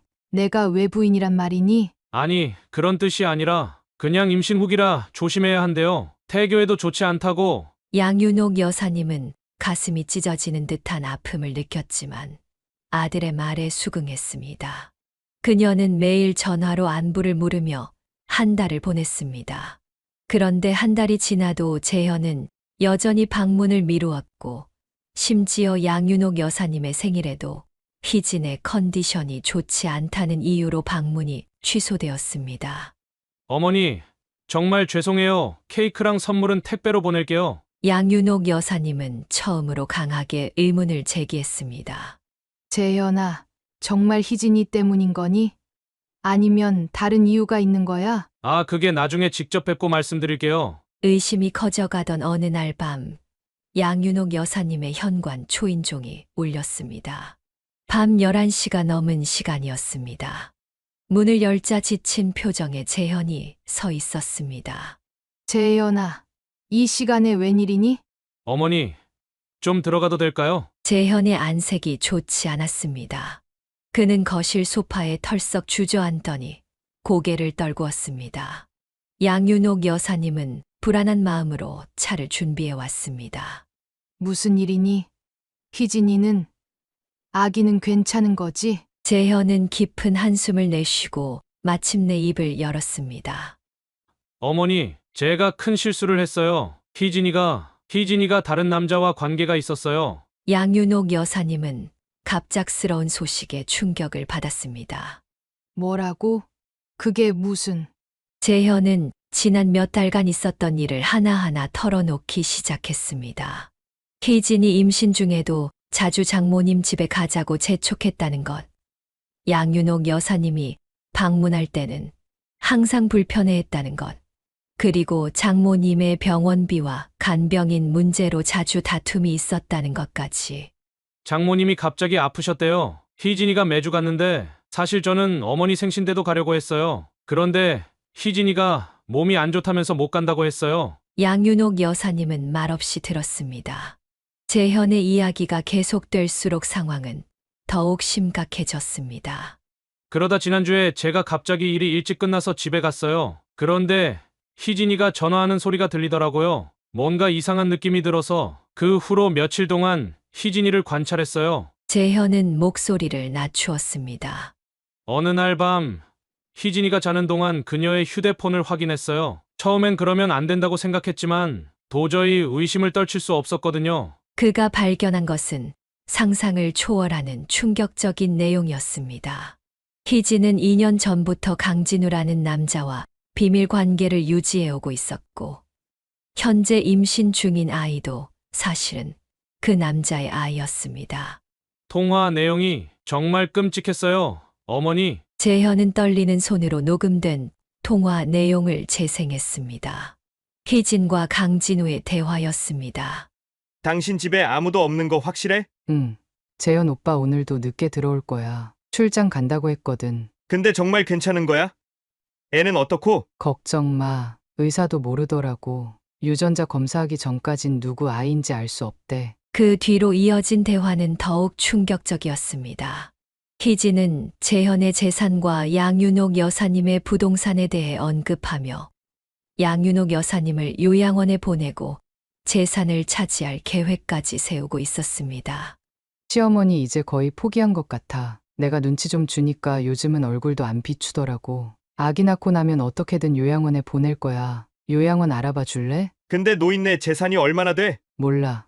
근데 적지 않을 거야. 무엇보다 아들 녀석이 엄청 효자라 어머니 앞으로 된 집도 있고 생명보험도 큰 거 들어놨다더라. 양윤옥 여사님은 말문이 막혔습니다. 결혼 전부터 계획된 일이었을까요? 희진이 처음부터 그들을 속였다는 사실이 믿기지 않았습니다.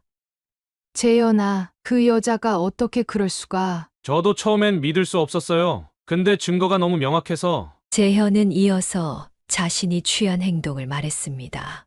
그는 분노와 배신감에 휩싸여 희진의 장모를 요양원에 데려다 놓았고 희진에게는 모든 것을 알고 있다고 통보했다고 합니다. 그래서 장모님을 시골 요양원에 모셨어요. 희진이처럼 말이죠. 그리고 집에 와서 짐을 싹 빼고 나왔어요. 그래서 지금 희진이는? 충격받아서 병원에 있대요. 같이 바람 피운 그 남자가 문자로 알려줬어요. 하지만 저는 이제 상관 안 해요. 변호사랑 상담했는데 불륜 증거가 확실해서 재산 분할 없이 이혼 가능하대요. 오히려 위자료를 받을 수 있다고. 양윤옥 여사님은 아들의 손을 꼭 잡았습니다. 재현은 고개를 떨구고 흐느꼈습니다. 어머니, 제가 너무 바보 같았어요. 왜 그 여자의 진심을 몰랐을까요? 내 잘못이 아니야. 아들아, 사람 마음이란 참 알기 어려운 거야. 그날 밤 재현은 양윤옥 여사님의 집에서 묵었고 그 이후로 아예 그곳에 머물게 되었습니다. 이혼 소송은 생각보다 빨리 진행되었습니다.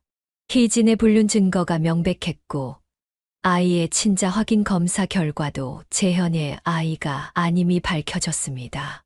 법원은 재현에게 유리한 판결을 내렸고 희진은 상당한 위자료를 지불해야 했습니다. 그로부터 1년 양윤옥 여사님과 재현은 새로운 보금자리에서 함께 살게 되었습니다. 처음에는 재현이 다른 여성을 만날 생각조차 거부했지만 양윤옥 여사님의 지속적인 격려와 지원 덕분에 서서히 마음의 상처를 회복해 갔습니다. 어머니, 저 혹시 김 선생님 소개팅 한번 해보려고요. 그래, 정말. 그거 참 다행이구나. 양윤옥 여사님은 아들이 다시 희망을 품게 된 것을 보며 기뻤습니다. 그녀는 사랑하는 아들이 진정한 행복을 찾길 간절히 바랐습니다. 인생이란 참 알 수 없는 거구나. 양윤옥 여사님은 창밖을 바라보며 생각했습니다. 하지만 어떤 어려움이 닥쳐도 우리는 결국 이겨내는 법을 배우는 걸지도 몰라. 재현은 이제 주말마다 취미 활동도 하고 새로운 만남도 시도하며 조금씩 앞으로 나아가고 있었습니다. 양윤옥 여사님은 자신의 인생에서 많은 실패와 고통을 겪었지만 아들이 그런 아픔에서 벗어나 새 출발을 하는 모습을 보며 위안을 얻었습니다. 세상에는 좋은 사람도 있고 나쁜 사람도 있는 법이지. 하지만 중요한 건 포기하지 않는 거야. 그녀는 아들에게 자주 이런 말을 해주었고 이제 그 말은 그들의 삶의 모토가 되었습니다. 비록 쉽지 않은 길이었지만 양윤옥 여사님과 재현은 함께 더 밝은 미래를 향해 한 걸음씩 나아가고 있었습니다. 두 번째 사연입니다. 한옥순 여사님은 대전에 살고 있는 60대 중반의 여성입니다. 그녀는 20년 전 이사 온 날을 지금도 생생히 기억합니다. 이삿짐을 정리하던 그날, 같은 아파트 7동에 살던 은재순이 떡과 과일을 들고 찾아왔습니다. 이사 오셨다고 해서 작은 인사 드리러 왔어요. 앞으로 잘 지내봐요. 은재순이 환한 미소를 지으며 말했습니다. 당시 한옥순 여사님의 딸 미리네는 중학교 1학년, 은재순의 아들 도현은 고등학교 2학년이었습니다. 두 아이는 서로 모르고 지내다가 10년 후 우연히 같은 공무원 학원에서 만나게 되었습니다. 도현이 먼저 합격하고 미리네가 이듬해에 합격하면서 자연스럽게 선후배 관계가 형성되었고 업무로 자주 만나다 보니 서로에게 호감을 느끼게 되었습니다. 한옥순 여사님은 저녁 식사를 준비하다가 딸의 전화를 받았습니다. 엄마, 나 오늘 집에 좀 늦게 갈 것 같아 도연 선배랑 저녁 먹기로 했어. 그녀는 미소를 지으며 대답했습니다. 그래. 조심해서 다녀와. 너무 늦지는 말고. 한 달 후, 미리네는 퇴근 후 집에 돌아와 부모님께 조심스럽게 말을 꺼냈습니다. 엄마, 아빠, 사실 도연 선배랑 만나고 있어요. 재순 아줌마 아들이요. 한옥순 여사님의 남편 준호 씨는 놀란 표정을 지었습니다. 아이고, 세상이 참 좁구나. 그 애 어떤지 내가 잘 알지. 성실하고 착한 청년이야. 한옥순 여사님도 동의했습니다. 그래. 어머니도 좋은 분이시고 정말 인연이구나. 그렇게 두 젊은이의 연애는 양가 부모님의 축복 속에 순조롭게 진행되었습니다.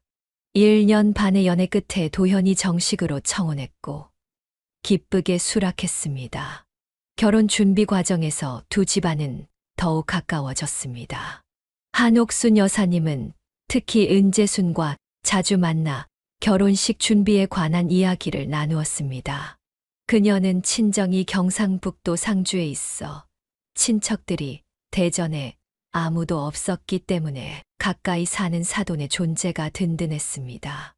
여보, 이렇게 사돈이 가까이 있으니 참 좋네요. 결혼 준비할 때도 의지가 되고. 한옥순 여사님이 어느 저녁 남편에게 말했습니다. 준호 씨는 고개를 끄덕이며 대답했습니다.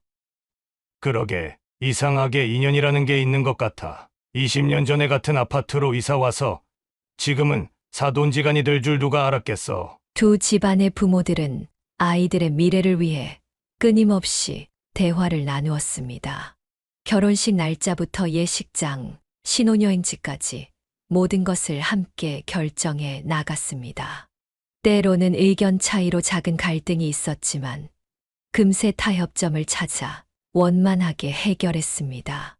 우리 아이들이 행복하게 살았으면 좋겠어요. 은재순이 한 번은 한옥순 여사님에게 속마음을 털어놓았습니다. 네. 저도 그게 제일 바람이에요. 아이들이 서로 아끼고 존중하면서 살았으면 해요. 한옥순 여사님이 진심을 담아 대답했습니다. 결혼식 날, 두 집안은 모두 기쁨에 찼습니다. 한옥순 여사님은 딸이 웨딩드레스를 입고 걸어 나오는 모습을 보며 눈시울을 붉혔습니다. 그녀의 귀한 딸이 이제 한 가정의 아내가 되었다는 사실이 실감나지 않았습니다. 우리 딸 정말 예쁘다. 그녀는 남편에게 속삭였습니다. 그래, 신랑도 멋지고 두 사람 참 잘 어울려. 준호 씨가 대답했습니다. 결혼식이 끝나고 현실적인 문제가 두 사람 앞에 놓였습니다. 미리네와 도현은 둘 다 공무원으로 안정적인 직업을 가졌지만 신혼집을 마련할 만한 충분한 저축이 없었습니다. 도현은 여러 번의 시험 실패로 30이 되어서야 공직에 입문했고 미리네도 공무원으로 초봉이 그리 높지 않았습니다. 신혼부부의 고민이 깊어지던 어느 주말 저녁, 은재순이 저녁 식사 자리에서 제안을 했습니다. 내가 요즘 생각해봤는데 집 구하느라 돈 쓰지 말고 우리 집에서 같이 살면 어떨까? 한 2년 정도만 돈 모으다가 너희 집 장만하는 게 어때? 도현은 미리네를 바라보며 물었습니다. 당신 어떻게 생각해? 엄마 말씀도 일리가 있긴 한데 미리네는 잠시 생각에 잠겼습니다.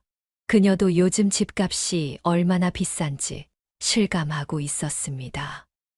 글쎄요. 처음부터 독립해서 살고 싶긴 했지만 지금 상황에선 시어머니 말씀이 현실적일 것 같아요. 미리네는 다음 날 친정에 가서 부모님께 이 이야기를 전했습니다. 한옥순 여사님은 처음에는 걱정스러운 표정이었습니다. 아이고, 시집살이가 쉽지 않을 텐데 괜찮겠니?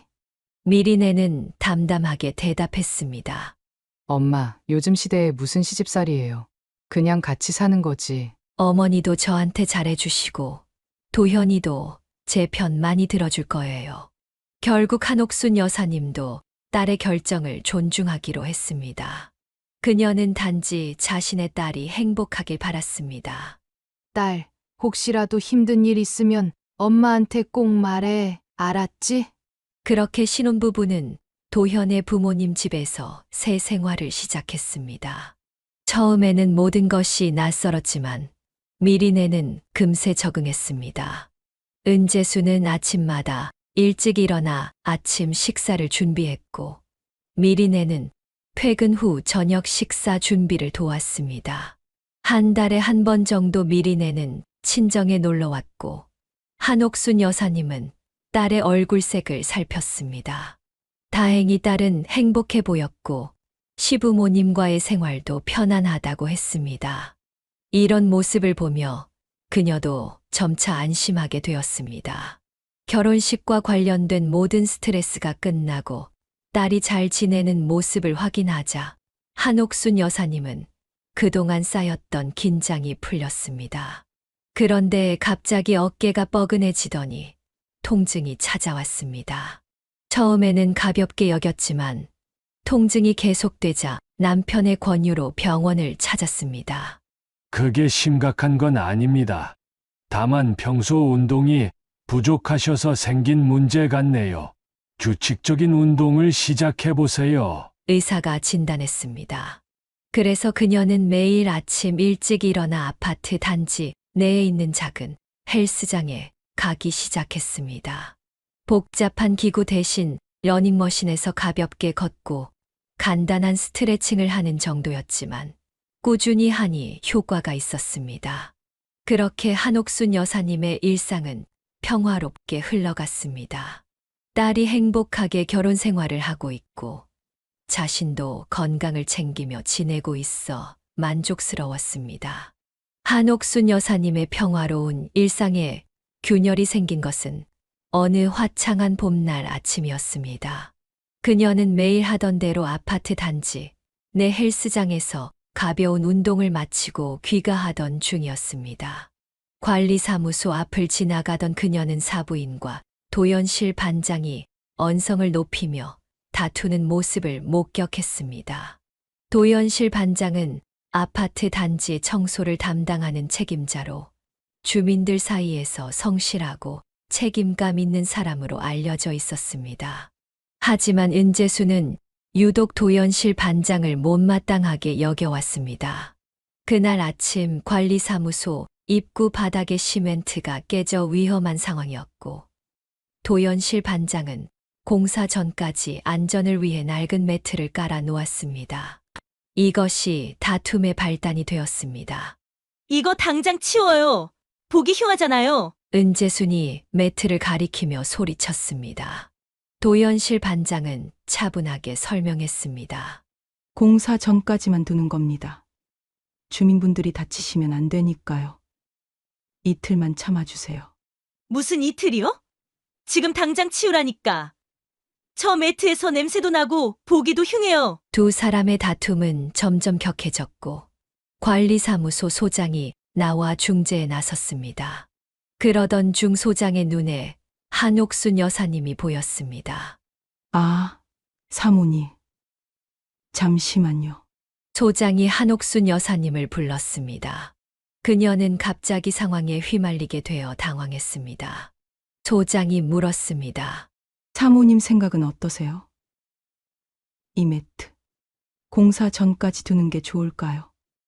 아니면 지금 치우는 게 좋을까요? 한옥순 여사님은 순간 갈등에 빠졌습니다. 사돈의 눈치를 봐야 할지 아니면 자신의 솔직한 생각을 말해야 할지 고민되었습니다. 잠시 침묵 후 그녀는 정직하게 대답했습니다. 글쎄요, 이틀 뒤면 공사한다고 하니 그때까지만 두는 게 어떨까요? 안전이 우선이니까요. 그 말을 들은 은재순의 얼굴이 불그락푸르락해졌습니다. 뭐라고요? 사돈까지 저 사람 편이에요? 저 더러운 걸 보고 어떻게 참으라는 거예요? 사돈이 이럴 줄은 정말 몰랐네요. 은재수는 분노에 찬 표정으로 그 자리를 떠났고 한옥순 여사님은 당혹스러움에 그 자리에 서 있었습니다. 도연실 반장이 작은 목소리로 말했습니다. 죄송합니다. 사모님, 저 때문에 곤란해지셨네요. 집으로 돌아온 한옥순 여사님은 사돈과의 관계가 틀어진 것이 걱정되었습니다. 무엇보다 자신의 딸이 시댁에 살고 있는 상황에서 사돈과의 불화는 딸에게도 좋지 않은 영향을 미칠 것이 분명했습니다. 며칠 후 은재수는 여전히 한옥순 여사님을 마주치면 얼굴을 돌려버렸습니다. 시장에서 우연히 마주쳤을 때도 모른 척하고 지나갔습니다. 한옥순 여사님은 이대로 둘 수 없다고 결심하고 직접 화해의 손길을 내밀기로 했습니다. 그녀는 은재순에게 전화를 걸었습니다. 재순 씨, 저예요. 오늘 시간 되시면 잠깐 만나고 싶은데요. 두 사람은 은재순이 좋아하는 곤드레밥 전문점에서 만났습니다. 한옥순 여사님은 정성껏 사과했습니다. 그날은 제가 생각 없이 말했네요. 미안해요. 당신 기분 상하게 할 의도는 없었어요. 은재수는 처음에는 시큰둥한 반응이었지만 한옥순 여사님이 백화점에서 예쁜 실크 스카프를 선물로 건네자 조금씩 마음이 누그러졌습니다. 에이, 뭐 이런 걸 다 부담스러워요. 그냥 작은 마음이에요. 우리 사이에 오해 있으면 안 되잖아요. 식사를 마치고 백화점에서 쇼핑까지 함께하며 두 사람은 화해했습니다. 하지만 한옥순 여사님은 마음속으로 결심했습니다. 앞으로는 은재순의 일에 절대 끼어들지 말아야겠다. 내 딸이 시댁에서 편하게 지내려면 사돈과의 관계도 원만해야 하니까. 그날 이후로 한동안 두 사돈 사이에는 평화가 찾아왔습니다. 하지만 한옥순 여사님은 은재순의 성격이 예상보다 까다롭다는 것을 깨달았고 앞으로 더 조심해야 한다고 느꼈습니다. 그녀는 이 작은 갈등이 더 큰 문제의 전조가 될 줄은 전혀 예상하지 못했습니다. 봄이 지나고 여름이 시작될 무렵 한옥순 여사님의 가정에 작은 변화가 생겼습니다. 그녀와 남편 준호 씨가 소유한 작은 아파트에 전세로 살던 세입자가 갑작스러운 지방 발령으로 계약 기간을 채우지 못하고 이사를 가게 된 것입니다. 원래 그들 부부는 은퇴 후에 그 아파트로 이사할 계획이었지만 예상보다 빨리 결정을 내려야 했습니다. 여보, 어떻게 할까요? 지금 살고 있는 집을 계속 유지하기도 부담스러운데. 한옥순 여사님이 저녁 식사 중에 남편에게 물었습니다. 준호 씨는 한 입 더 음식을 먹고 천천히 대답했습니다. 그러게 원래 계획보다 좀 빨라졌지만 이참에 작은 집으로 이사 가는 게 어떨까? 이 집은 팔아서 노후 자금으로 쓰고. 두 사람은 오랜 상의 끝에 계획을 앞당겨 작은 아파트로 이사하기로 결정했습니다. 그리고 이 소식을 은재순에게도 알려야 했습니다.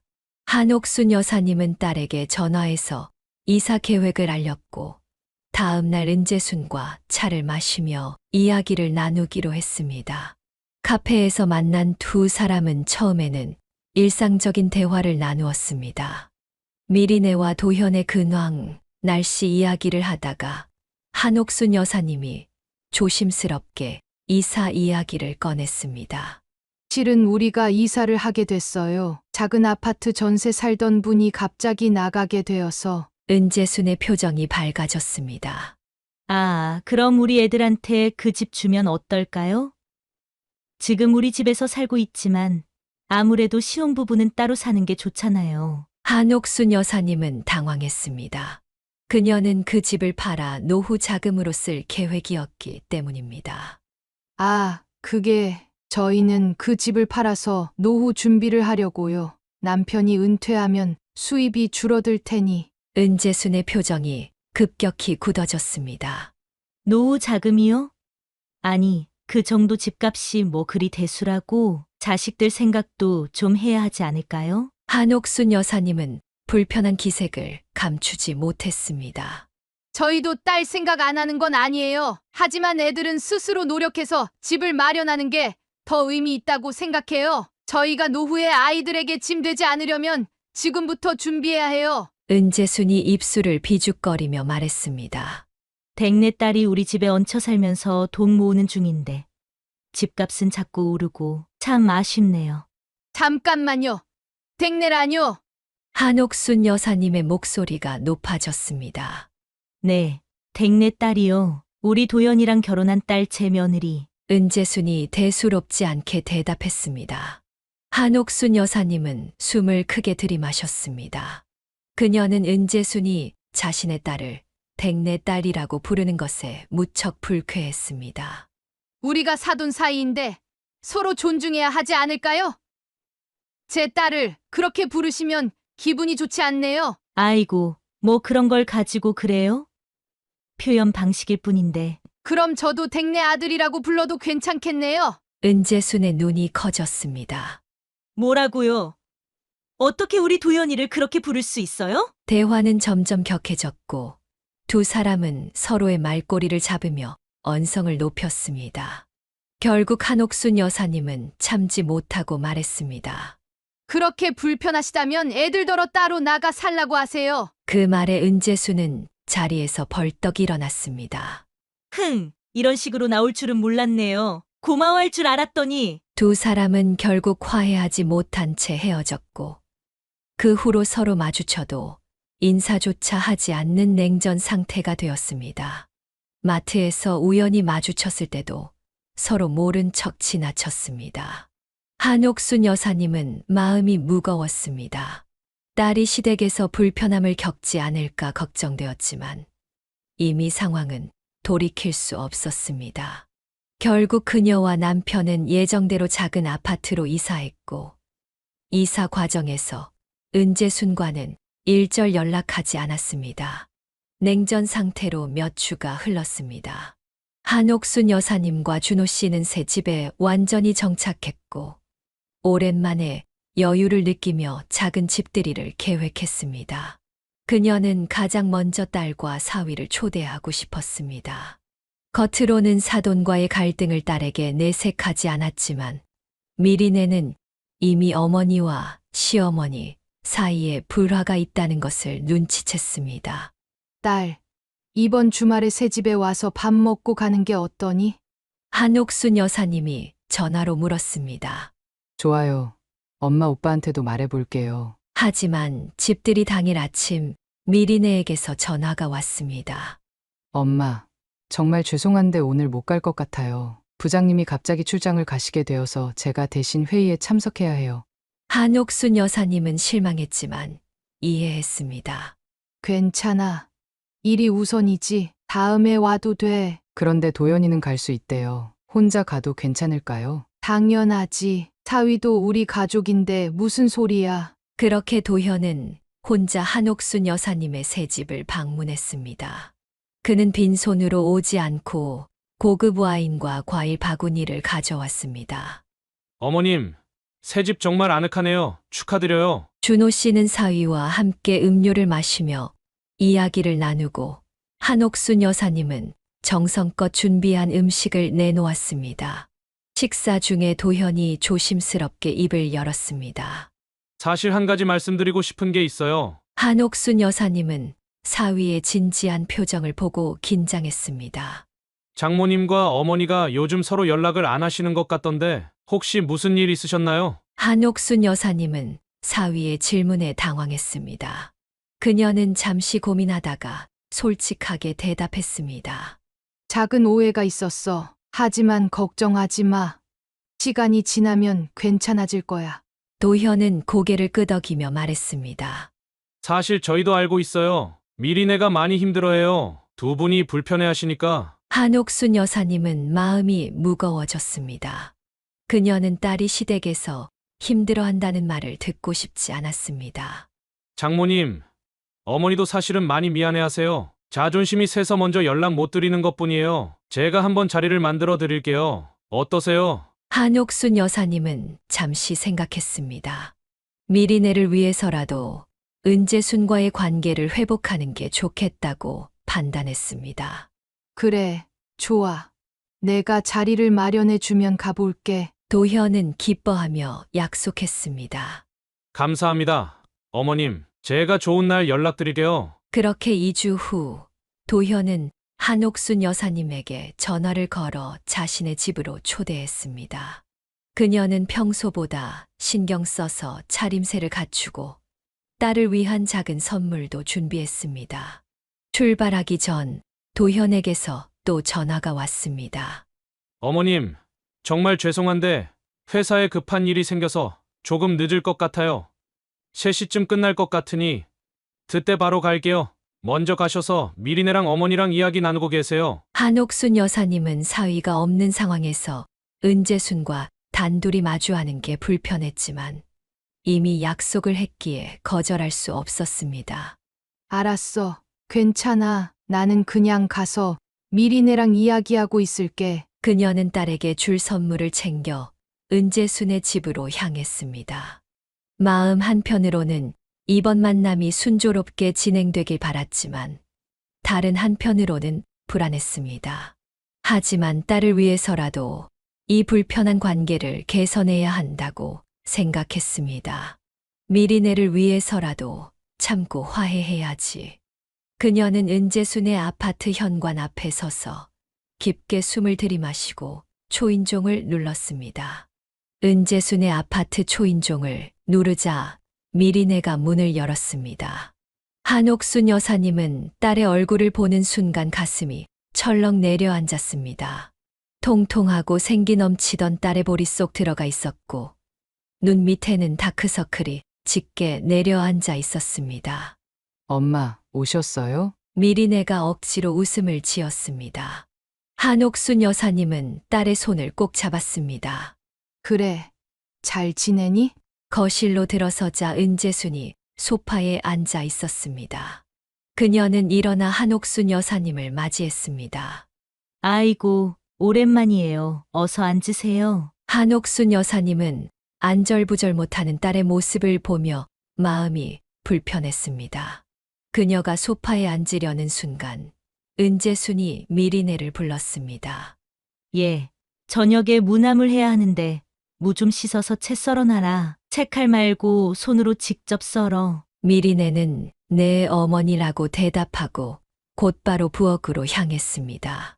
한옥순 여사님은 불편한 마음을 감추고 은재순과 대화를 시도했습니다. 새 집은 어떠세요? 잘 정리되셨어요? 네.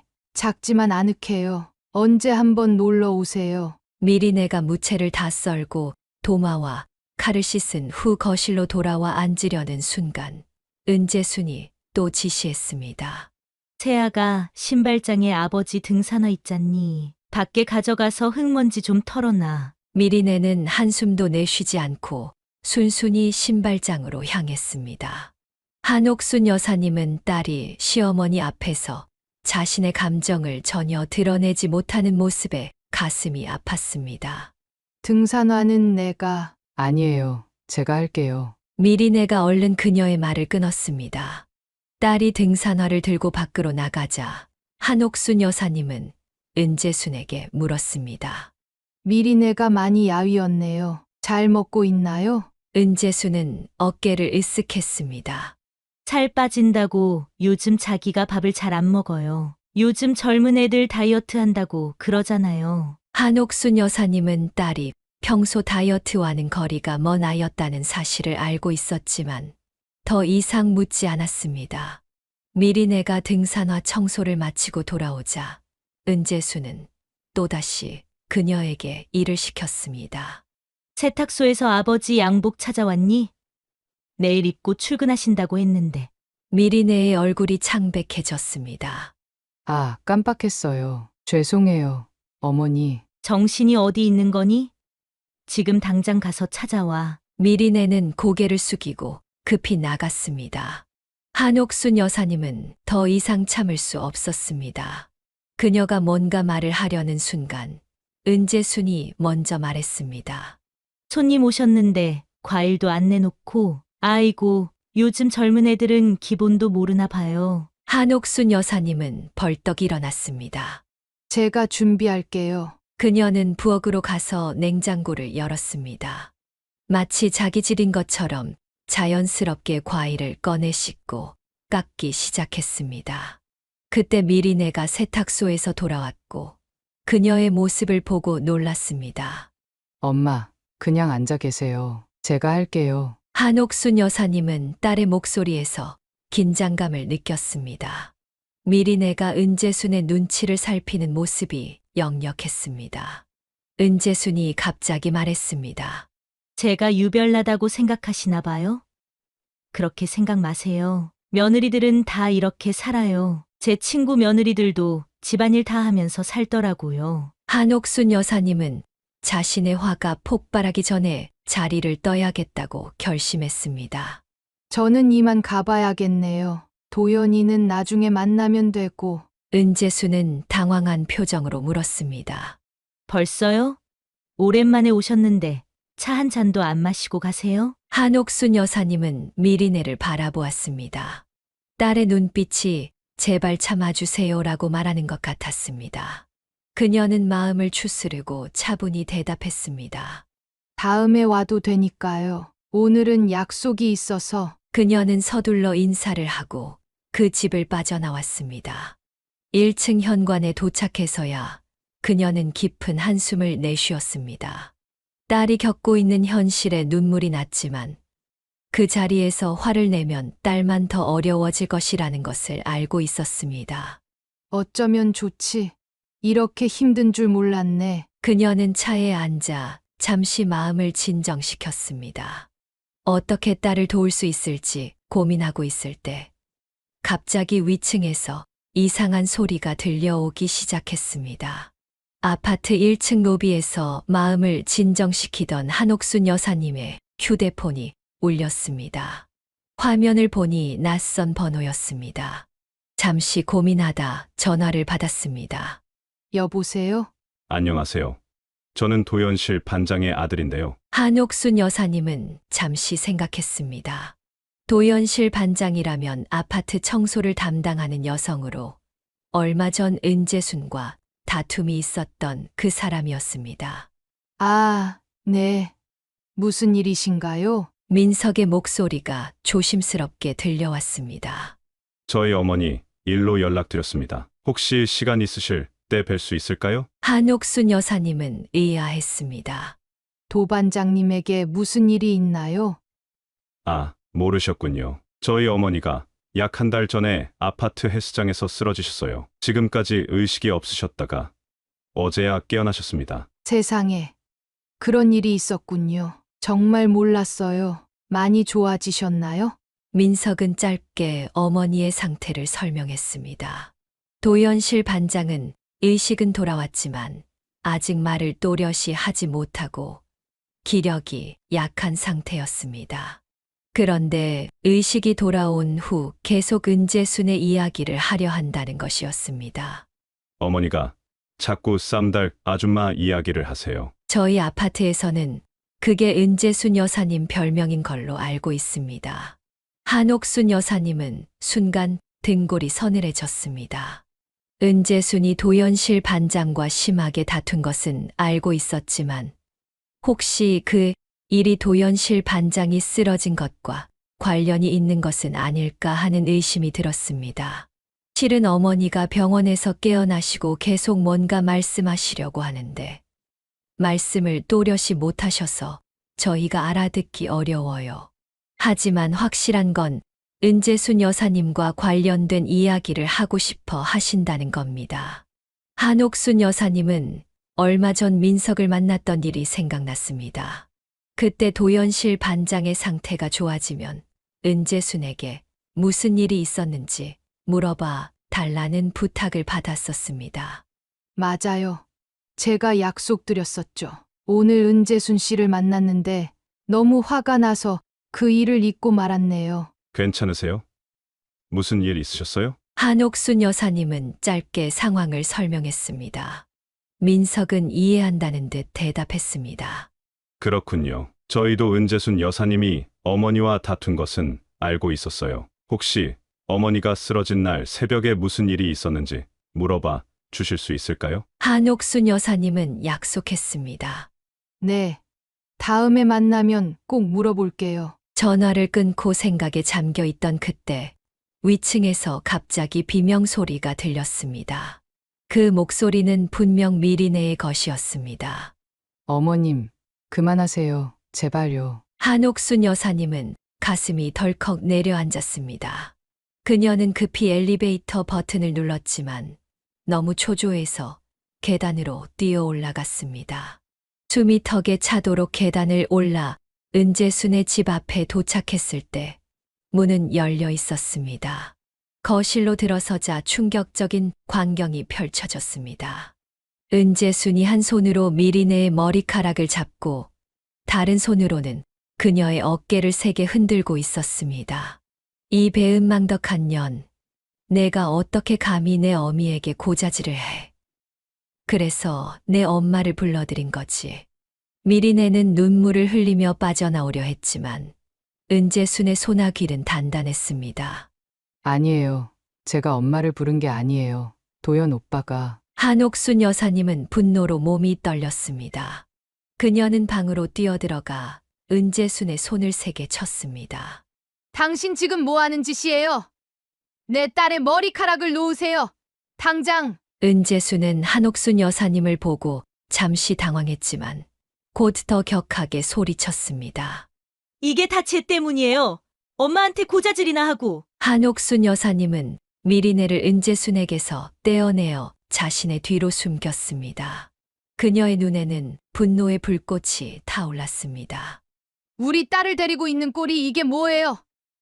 시어머니가 며느리를 이렇게 대하는 게 말이 돼요? 그때 미리네가 어머니의 허리를 꼭 붙잡으며 작은 목소리로 속삭였습니다.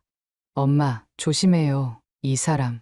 무서운 사람이에요. 한옥순 여사님은 딸의 말에 순간 혼란스러웠습니다. 그녀가 미리네를 바라보았을 때 딸의 눈에는 공포가 서려 있었습니다. 이건 단순한 시어머니와 며느리 사이의 다툼이 아닌 것 같았습니다. 무슨 뜻이니? 한옥순 여사님이 작게 물었습니다. 미리네가 대답하려는 순간 은재순이 딸의 입을 손으로 막았습니다. 조용히 해. 내가 뭘 안다고 짓거리는 거야. 그제야 한옥순 여사님은 이 모든 상황이 도연실 반장의 사고와 연결되어 있다는 것을 직감했습니다. 그녀의 손에는 아직 전화가 연결된 상태로 휴대폰이 쥐어져 있었습니다. 휴대폰에서 민석의 목소리가 들려왔습니다. 여보세요? 괜찮으세요? 무슨 일이 있는 거예요? 한옥순 여사님은 전화기를 입에 가까이 대고 말했습니다. 지금 바로 이쪽으로 와주세요. 도연실 반장님에게 무슨 짓을 한 사람이 여기 있어요. 그 말을 들은 은재순의 얼굴이 순식간에 창백해졌습니다. 그녀는 한옥순 여사님의 손에 있는 전화기를 보며 뒷걸음질 쳤습니다. 순간 은재순은 집 밖으로 뛰쳐나갔습니다. 저 여자 잡아요. 한옥순 여사님이 소리쳤습니다. 미리네가 먼저 은재순의 뒤를 쫓았고 한옥순 여사님도 따라 나섰습니다. 은재순은 60대 중반의 나이가 무색하게 계단을 빠르게 내려갔습니다. 그녀는 아파트 1층 로비를 지나 단지 밖으로 도망가려 했습니다. 그때 마침 순찰을 돌던 아파트 경비원이 상황을 목격했습니다. 한옥순 여사님이 소리쳤습니다. 저 여자 좀 잡아주세요.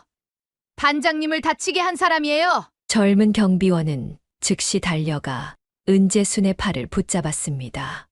은재순은 몸부림치며 벗어나려 했지만 경비원의 소나귀는 단단했습니다. 경찰에 신고할까요? 경비원이 물었습니다. 한옥순 여사님은 잠시 고민했습니다. 아직은 아니에요. 도연실 반장님 아들이 곧 도착할 거예요. 일단 경비실로 데려가 주세요. 그들은 은재순을 경비실로 데리고 갔습니다. 은재순은 계속 항의했지만 한옥순 여사님과 경비원은 그녀의 말에 귀 기울이지 않았습니다. 경비실 밖으로 나온 한옥순 여사님은 딸에게 물었습니다. 미리네야, 대체 무슨 일이야? 시어머니가 왜 그렇게 화를 낸 거니? 미리네는 주변을 살피며 말했습니다. 여기서 말하긴 그래요. 좀 떨어진 곳으로 가요. 두 사람은 아파트 단지 벤치로 자리를 옮겼습니다. 미리네는 깊은 한숨을 내쉬었습니다. 엄마가 가고 나서 시어머니가 엄마 흉을 보기 시작했어요. 저는 참다가 그만하시라고 했더니 갑자기 저한테 욕설을 퍼부으셨어요. 한옥순 여사님은 딸의 손을 꼭 잡았습니다. 그래서 싸우게 된 거니? 미리네는 고개를 저었습니다. 그게 다가 아니에요. 사실 한 달 전쯤 일이 있었어요. 제가 새벽에 일찍 출근하려고 준비하고 있었는데 시어머니가 땀을 뻘뻘 흘리면서 집에 들어오셨어요. 얼굴이 하얗게 질려 있었고요. 한옥순 여사님은 숨을 죽이고 들었습니다. 그래서 어디 다녀오셨냐고 물었더니 운동하고 왔다고 하시더라고요. 근데 시어머니는 평소에 운동을 전혀 안 하시거든요. 그리고 저한테 이 얘기 절대 누구한테도 하지 말라고 신신당부하셨어요. 그게 도연실 반장님이 쓰러진 날이었니? 미리네는 고개를 끄덕였습니다. 네, 제가 출근하면서 보니까 아파트 주민들이 모여서 수군거리고 있더라고요. 알고 보니 도연실 반장님이 헬스장에서 의식을 잃고 쓰러져 있는 걸 아침에 다른 주민이 발견했대요. 미리네는 잠시 숨을 고르더니 계속 말했습니다. 그날 이후로 시어머니가 계속 불안해하셨어요. 자꾸 제게 아무한테도 말하지 말라고 하시고 경찰이 조사하면 모른다고 해라라는 말씀도 하셨어요. 전 그때부터 의심스러웠어요. 한옥순 여사님은 충격에 빠졌습니다. 그래서 오늘 그 이야기를 꺼냈던 거니? 아니요. 오늘은 엄마 흉을 보시길래 참을 수 없어서 말대꾸했는데 갑자기 시어머니가 내가 뭐 캥기는 게 있냐고 물으셨어요. 그 말에 순간 화가 나서 있는 게 아니라 시어머니가 새벽에 덜덜 떨면서 들어오신 것 저 다 봤어요. 날짜와 시간도 기억해요라고 말해버렸어요. 미리네의 눈에 눈물이 고였습니다. 그러자마자 시어머니가 저를 붙잡고 위협하시는데 정말 무서웠어요. 엄마. 한옥순 여사님은 딸을 꼭 안아주었습니다. 이제 괜찮아.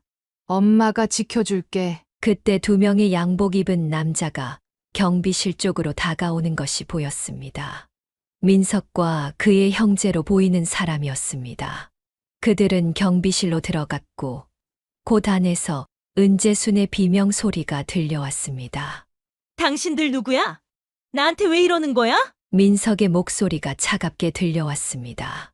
저는 도연실 반장의 아들입니다. 그 말에 은재순의 표정이 굳어졌습니다. 그녀는 양손을 비비며 초조한 기색을 감추지 못했습니다.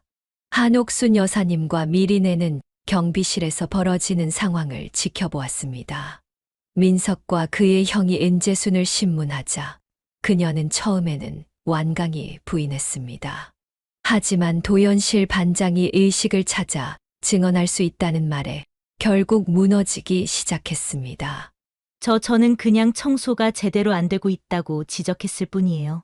은재순이 떨리는 목소리로 말했습니다. 민석의 형이 차갑게 대꾸했습니다. 우리 어머니가 헬스장에서 쓰러진 그날 새벽, 당신이 그곳에 있었던 이유가 뭐죠? 은재순은 잠시 침묵했다가 한숨을 내쉬었습니다. 그날 잠이 안 와서 일찍 일어났어요. 건강검진에서 의사가 운동하라고 했던 게 생각나서 산책을 나갔다가 불이 켜진 헬스장에 들어갔어요. 그런데 도연실 씨가 청소를 하고 있더라고요. 은재순의 목소리가 점점 작아졌습니다. 청소를 너무 대충 하길래 한마디 했는데 갑자기 화를 내면서 나보다 어린 당신 눈치 보면서 일해야 하냐고 하더라고요. 그래서 저도 화가 나서. 민석이 말을 끊었습니다. 그래서 어머니를 밀치셨나요? 아니에요. 재순이 소리쳤습니다. 저는 안 밀었어요.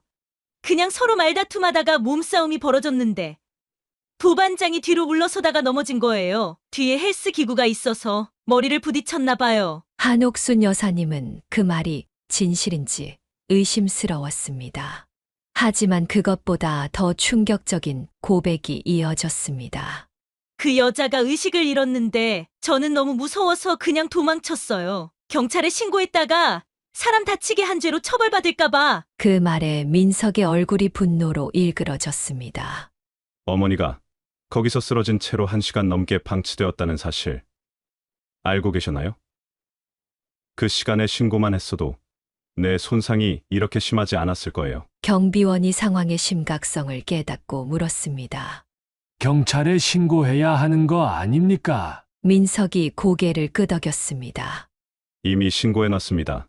곧 경찰이 올 거예요. 30분 후 경찰이 도착했고 은재수는 조사를 위해 경찰서로 연행되었습니다. 그녀는 떠나기 전 한옥순 여사님과 미리네를 향해 애원의 눈빛을 보냈지만 둘 다 외면했습니다. 다음 주에 법원에서 첫 재판이 열렸습니다. 한옥순 여사님과 미리네는 방청객으로 참석했습니다. 도현도 어머니를 지지하기 위해 왔지만 그의 표정은 무거웠습니다. 재판에서 검사는 은재순에게 유기치사상죄를 적용해 징역 7년을 구형했습니다. 다행히 도현실 반장이 의식을 회복한 후 은재순이 나를 밀친 것은 아니다 라고 증언해 살인미수 혐의는 벗었지만 쓰러진 사람을 방치한 죄는 인정되었습니다. 은재순의 변호사는 피고인이 당시 극도의 공포 상태에서 합리적인 판단을 하지 못했다고 주장했지만 판사는 의도적으로 피해자를 방치한 것은 명백하다며 받아들이지 않았습니다.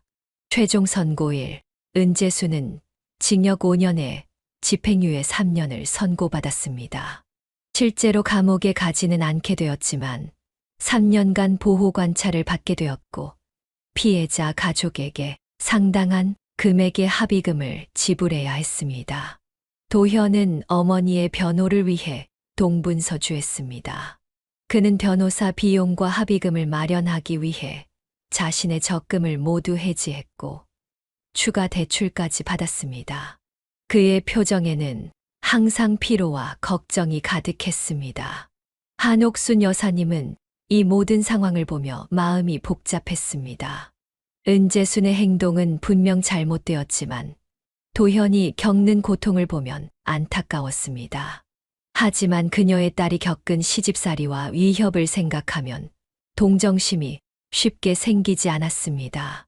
도현실 반장은 건강을 회복한 후 청소 일을 그만두었습니다.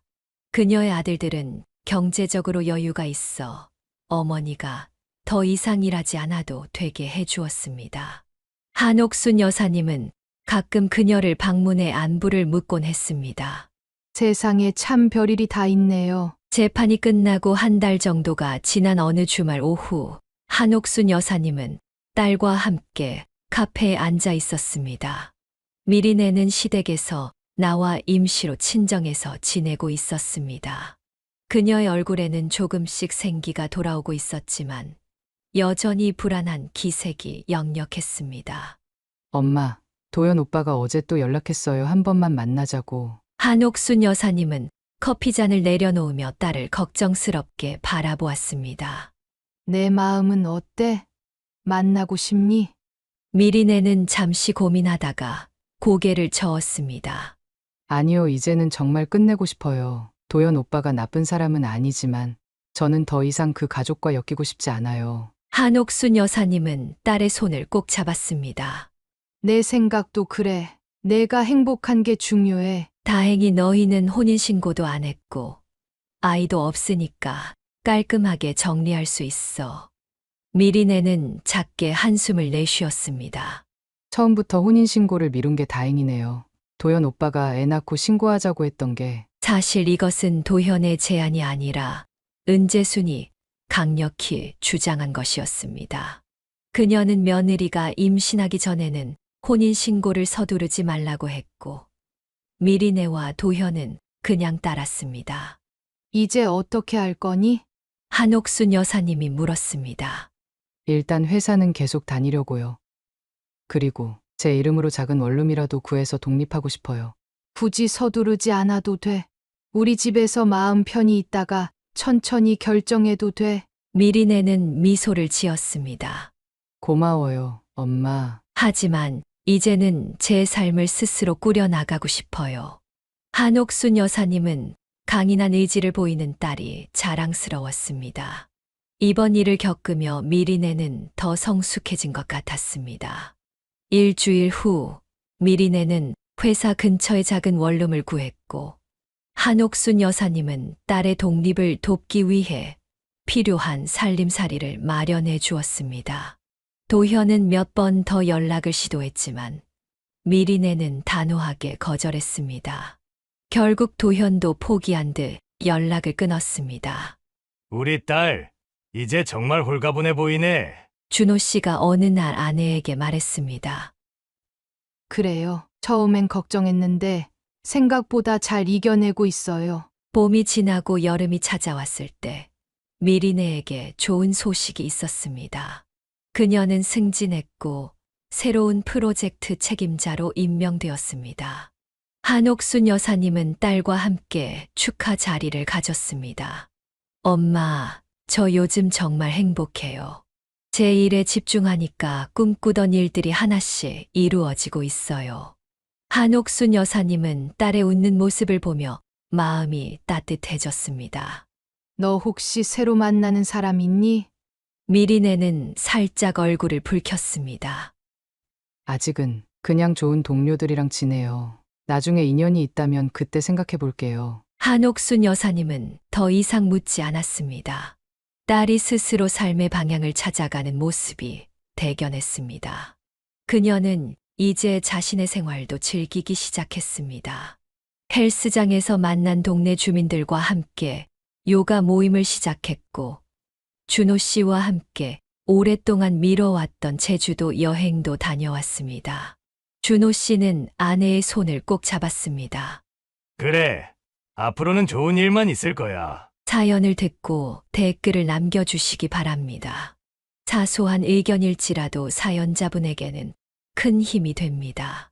노골적인 악성 댓글은 사연자분에게 상처가 될 수 있으니 삼가주시기 바랍니다.